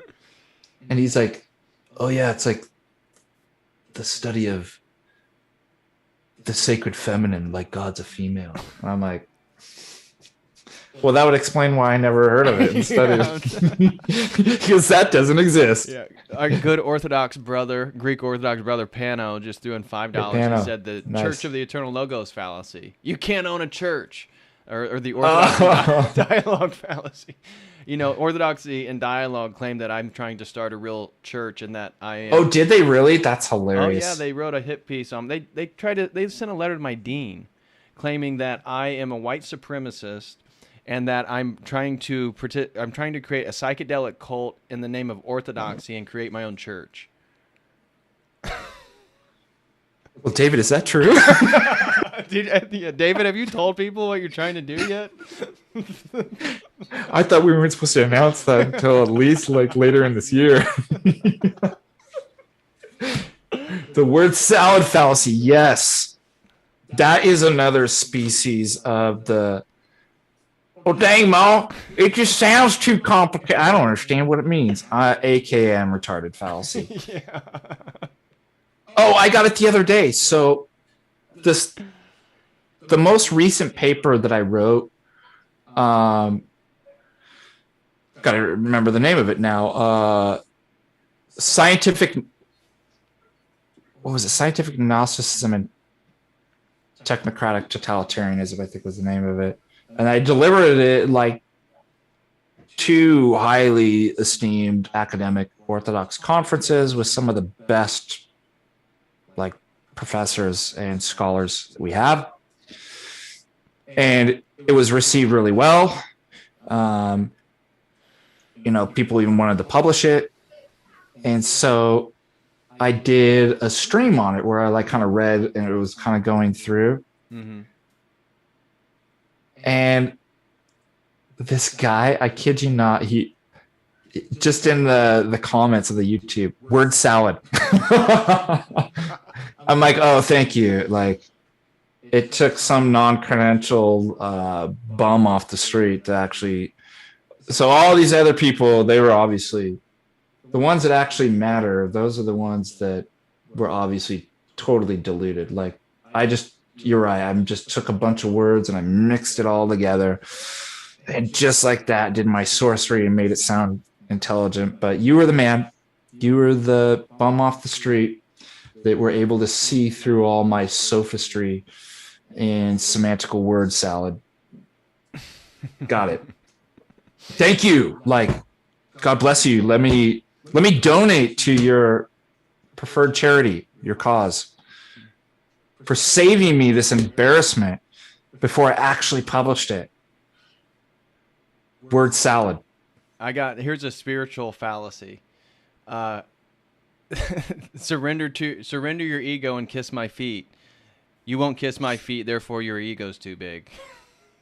Yeah. Oh man, I had another one. Keep going. I'll try to remember. I had one too. It jumped out. Pano said, my AP calculus teacher joked, officer, I wasn't speeding because I drove through a pothole when I passed you. I wasn't speeding because I drove through a pothole when I passed you. Therefore, my velocity was non-differential at the point you saw me. Oh, nice one. If you know anything about calculus, that's good. You can't, determine what the instantaneous velocity. What was the thing? It was something to do with the Fortimites that you were mentioning. The Fortimite fallacy? The Fortimite fallacy. I can't believe they haven't come after me. Gosh,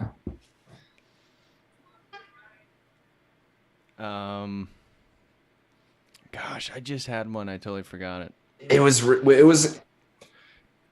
in connection to that. Oh, well, people keep on sending stuff in. It seems like by focusing on like the new age, or again, we can move to a different topic, but it helps bring some fallacies. Yeah, maybe it was something with the new age. Let's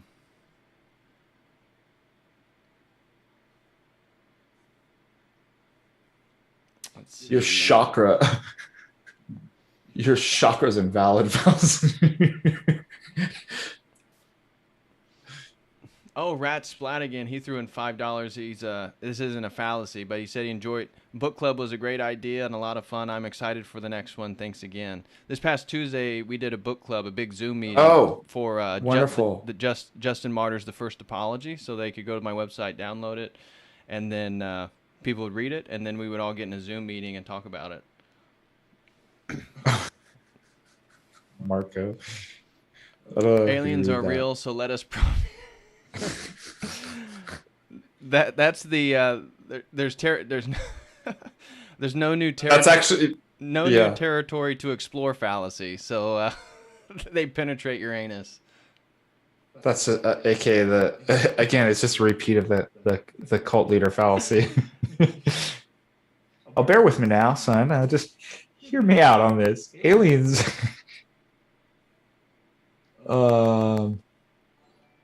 Man, I wish I had a good one and I lost it. Let's see here. Let me pull up.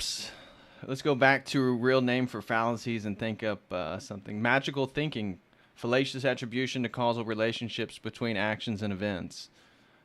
Shoot. Well, we could go at my special crystal fallacy. Well, good things always happen when I have crystals in my pocket. Therefore, these crystals are super powerful.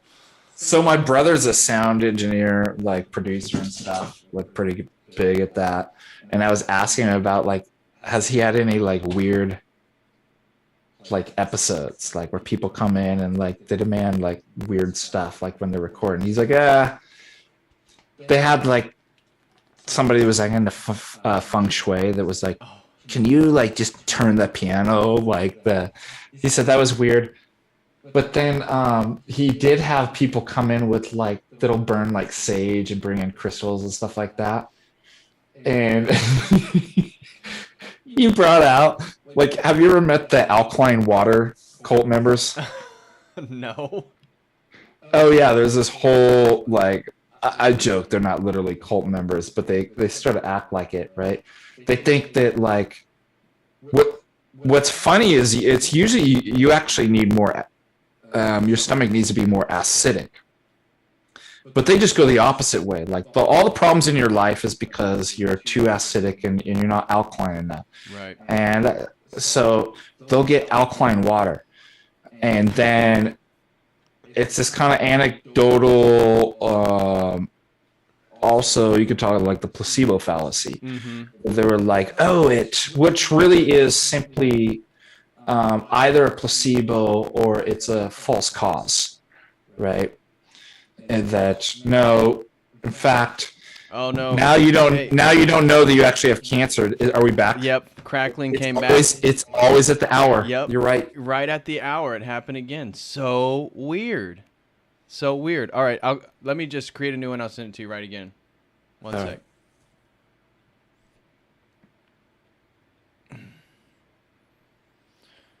What is going on with this crackling? That is so strange. I have never seen anything like this before. What is going on?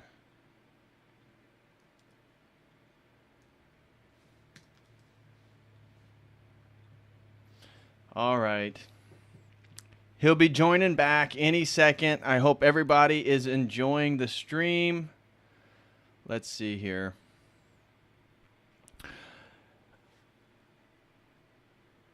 I know. Tell Super Boomer to turn his darn hearing aids off. My gosh. He's messing everything up. So I just want to give a special thanks to everybody who's contributed to the stream. There we go. We are back.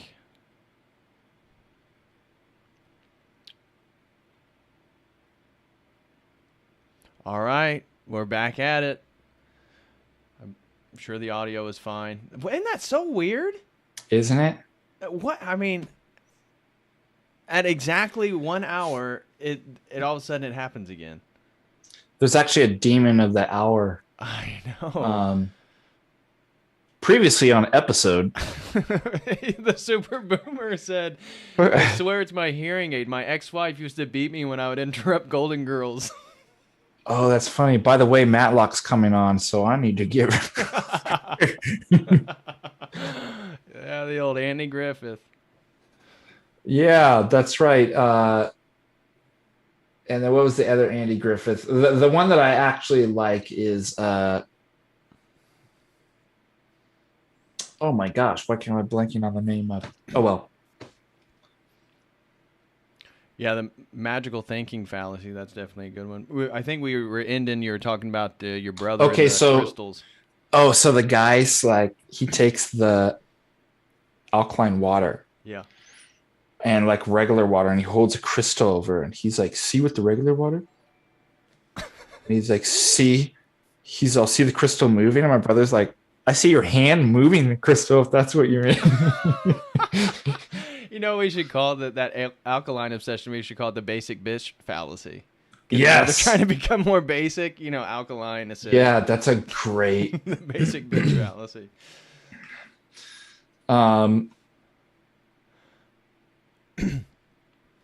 Yeah, what would we call that? Like, I just make it up. Jay just hopped in here, so maybe he's got some good fun. Yeah, Jay, you're great at this, man. Jump on here and tell us some names of like fallacies. No, he said he went to PC. Oh, that's a good one too. Like, anytime you get stuck in an argument, be like, "Oh, I've got to go to the bathroom." Fallacy.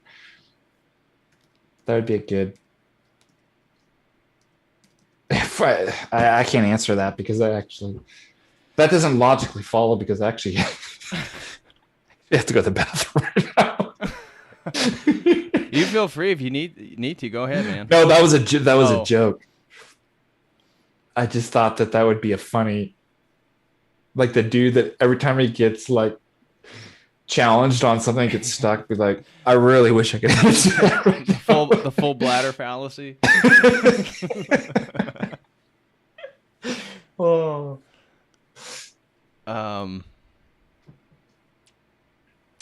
Yeah, we could, for the new age, it's almost like the energy, reading the energy, call it the spidey sense fallacy.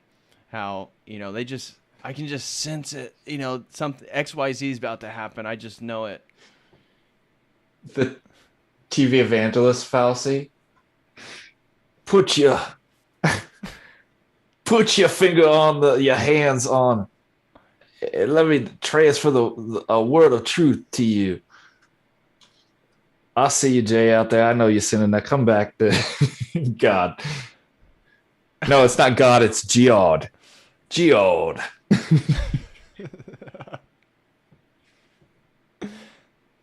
Um. Jeez. Oh, I got one for you, Jay, and dude.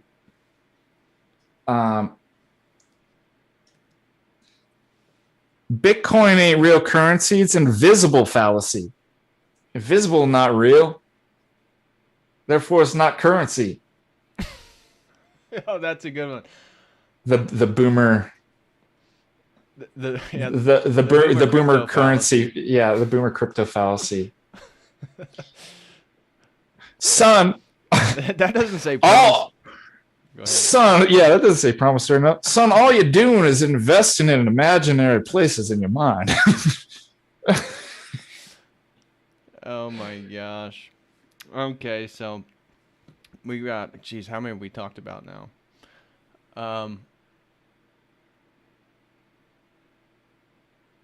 Oh, this is a good one. Misleading vividness fallacy involves describing an occurrence in vivid detail, even if it is an exceptional occurrence, to convince someone that it is more important.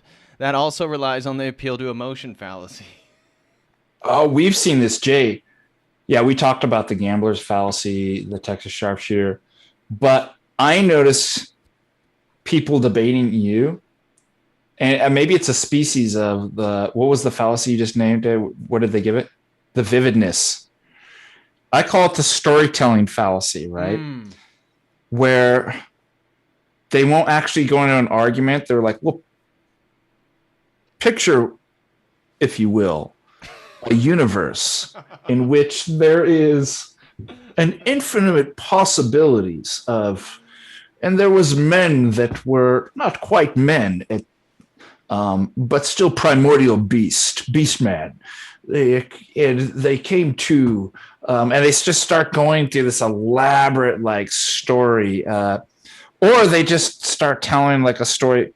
Well, consider this with me. There's a man, and he's a scientist, and let's say, and it's just this long, drawn out like story, and that's supposed to be the argument. Yeah, autobiographical. I don't have an argument. Let me tell a story fallacy. And get really vivid and long in the details. I've heard it so many times. I'm like, oh God, please tell me he's not telling another story. I mean, but what if we thought about it this way? What if there was, and they just be like, ugh. Oh, that's the one I was referring to earlier. The thought terminating cliche fallacy. A commonly used phrase, sometimes passing as old folk wisdom, used to quell cognitive dissonance, conceal lack of forethought, and then move on to other topics. Does it have an example? It does not have an example, but let's see. What's a well? It's like the.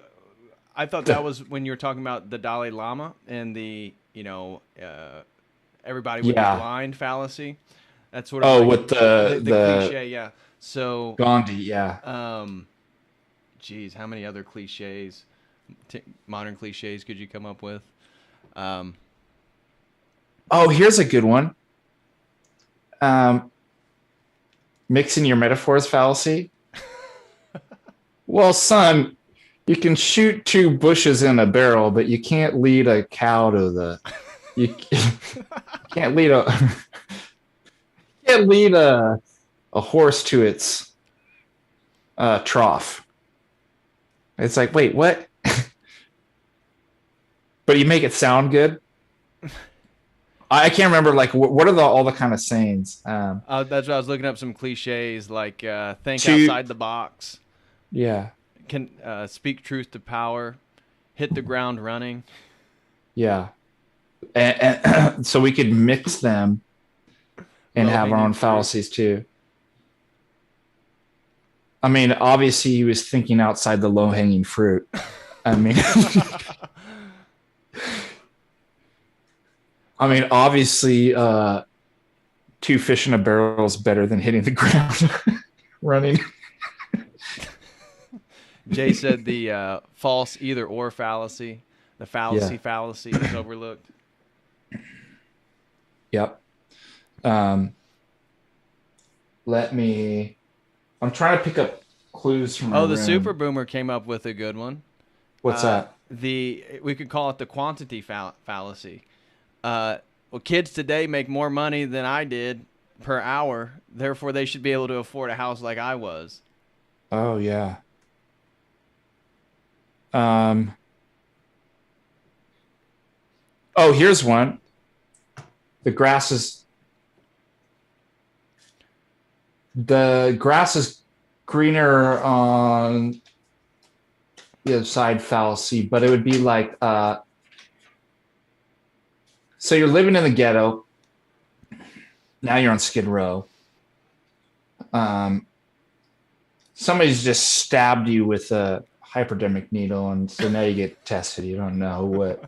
Um, you're getting hustled by the. You actually, it's not even free to live. You're getting hustled by the gang members who own that drug territory, and you have to pay them rent. And you're like, I got to get out of this place. And the person always jumps and it says, well, I mean, obviously the grass always looks greener on the other side. Um, you know, don't run from your problems. I bring these up because, like, when I actually first talked about, like, not that I was living in Skid Row, but that we could have like an analogy, California. Um, Yeah. that when I was like started entertaining the idea of possibly moving up here, that's what people would. It was so funny some of the arguments they give. Well, son, don't run from your problems. I'm like, what? Like, why isn't it solving my problems rather than running from my problems? Well, it's always going to look better somewhere else, son. Um, or the weather fallacy. Well, it's cold up there. Um, obviously, the most important thing in life is not whether you have a home, whether you're living in a garbage can being stabbed with a hypodermic needle, and being hustled for money for the drug dealers for rent for your tent on Skid Row. Obviously, it's whether it's sunny outside. Like, Right. that's got to be. You've got your priorities wrong, son. I mean, it's cold up there. You know So I the think we can make them fallacies too as well. the fallacy of a single cause. Um, the New Agers, well, if everybody just didn't belong to religion and became spiritual, then the Yeah. world would be able to be enlightened, and then we could move up to a higher consciousness, collective consciousness. Or, Yes. or the psychedelic fallacy is if everybody just took mushrooms, then we wouldn't have Bill Gates or whoever. That would fall Yeah. into the fallacy of a That's a good single one. cause. Imagine there's no religion. John Lennon fallacy. Yeah. As I start my own religion with my song. Oh As you boy. join my um The Yoko Ono fallacy. You have a naggy, whiny, annoying wife, and therefore you must be enlightened. um let's see. Here's another one. How about the don't be so intolerant fallacy? Well, I'm intolerant of your position. That's something that I noticed about hippies and new age people. How intolerant they That are. so yeah, there's a mismatch. So what they talk about, it really is like hypocriticalness. They talk about peace, love, and unity, and why do we have to have all these dogmas? And like, why can't we just like all? I mean, we should be able to tolerate everything. And then you tell them, Then just tell them you voted for Trump and see what happens. A spirit of modernity said Defy him. Yeah. he said the Vegas fallacy. I'm in a different geographical location, therefore I will change my ethical values. Oh, win in Vegas. Yeah. With the win in Rome fallacy. Yeah. That's a good. Um, Obviously, honey, we're taking this wonderful vacation to this Amazonian tribe that's a cannibal. I mean, when in Rome, right? Do as the Amazonian Romans. The Amazonian Roman fallacy.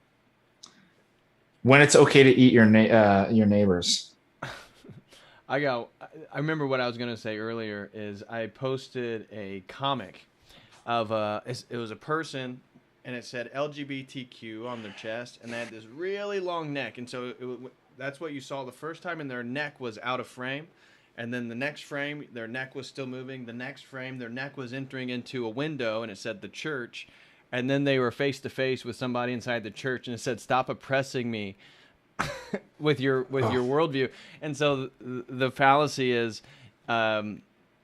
you disagree with my opinion, therefore you're oppressing me fallacy. Yes. By the way, I noticed that this semester I was just talking to my students about the concept of intolerance, and then it hit me. I'm like, what's funny about that term is that when you say that, like, I'm a tolerant, like, we should be more tolerant, like, of all worldviews. Do you know what it means to tolerate something? It means the thing's bad, but I guess I'm gonna kind of suck it up and just kind of deal with it, right? Right. Like, I want to know if they know that. Be like, so you are admitting the other thing's disgusting and wrong. You're just gonna tolerate it, right? Right. Is that what you mean by tolerance? Yeah. That is a good one. There was another one. The Van Gogh fallacy. I cut my ear off, so the next painting will be a masterpiece. Oh yeah. He must be.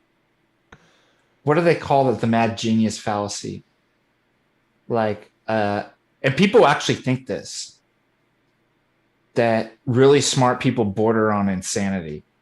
They're like always on a knife edge. Just, it's like, where did you get that idea? Like, although I think that if you look, most schizophrenic people have a fairly high IQ, above normal, above average. I wasn't aware of that. But that doesn't mean that, like, vice versa, that if you're really smart, like, you're bordering on schizophrenic. What? Do what, God? Shut her down? Okay. Oh, here's the fallacy of being socked in the nose. It consists of defending a position in a really irritating way, such that the opponent has no choice but to point out the logical error in every physical and satisfying fashion. Examples. Oh, funny. Bring it, punk. Well, I'm right. That's just how it is. Why are you really arguing with me? It's because you're scared. Yeah. That would be appeal to force or threat ad baculum. That would be a species of. Oh, how about this one? The church isn't a building fallacy. It's like, I'm sorry, like, are there actually people that think, like, the church is only a building? I can't tell you how many times I hear that, where it's like church isn't a building. It's obviously a crystal. Yeah.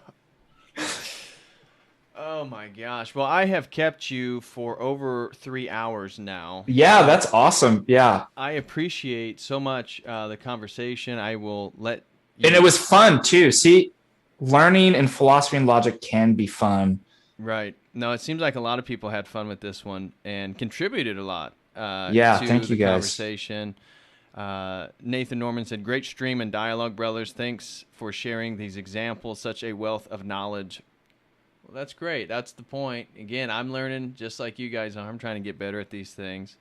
But yeah, the more I think the creating the examples helps the practice of seeing the form of these fallacies. So, yeah. Well, thank you so much. Yeah, thank you. It's been a while, and I know we think about doing a stream. We should do more of them. And God bless you in your work. You're doing really well.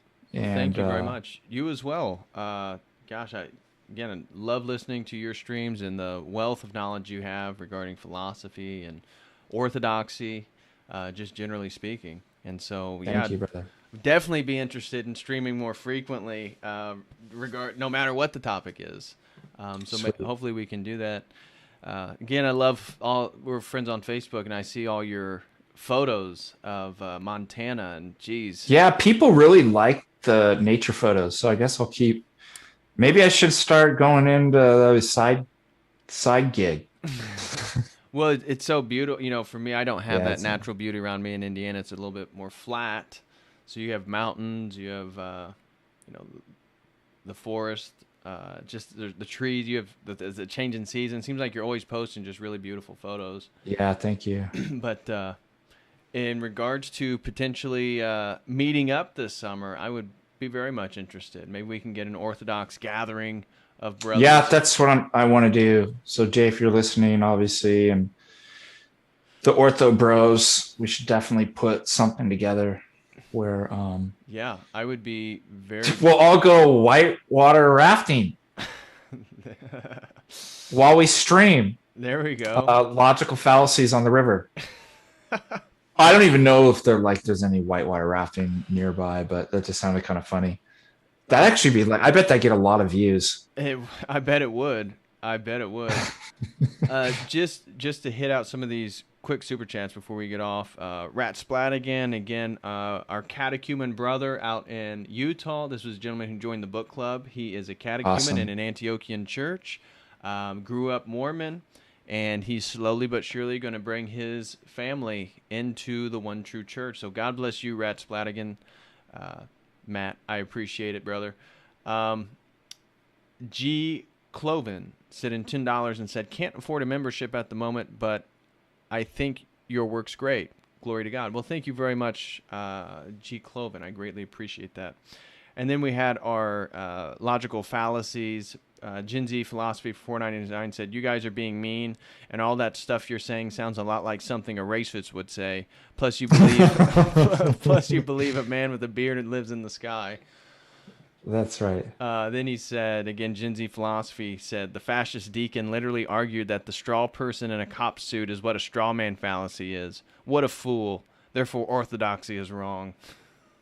Yeah, amen. And then Nick Oppinger said, "What about it's natural, therefore it's better?" We discussed that. Alice and Jennifer said, "More New Ager fallacies, please. These are my favorite." And we did that for about an hour and a half. Gen Z Philosophy said, "If you were more spiritually advanced, you would understand. His energy says something different than his words. And I can read energy." Pano for $5 said, "Church of the Eternal Logos, you can't own a church. The Orthodox and Dialogue Logos concept fallacy." That is a real one, and that has actually been leveled many times. You wouldn't believe, again, it's all been women, like boomer women. Literally, I'll get private messages on Facebook or Instagram. How do you claim to be Orthodox and own a church? It's like, God. Well, if you just tell them that, well, if you were as spiritually advanced as me, yeah, if you could read energy like I could, you'd actually know when you grow up spiritually, then you'll understand. But right now, just Marco get your baby toys. Yeah, I know. For $199 said, "Aliens are real, so let's probe their fallacy." And then Keys, he threw in $3, and I was saving this one for the end because it kind of went off topic. He said, "What do you say to the usual retort by Satanists that their religion has nothing to do with Satan?" Well, in regards to LaVeyan Satanism, again, that's ambiguous. He claimed he was atheist. Some people claim they're atheists. But Keyes, the real point is that Satanism is more than just the term Satanist or Satanism. It's a variety of different belief systems.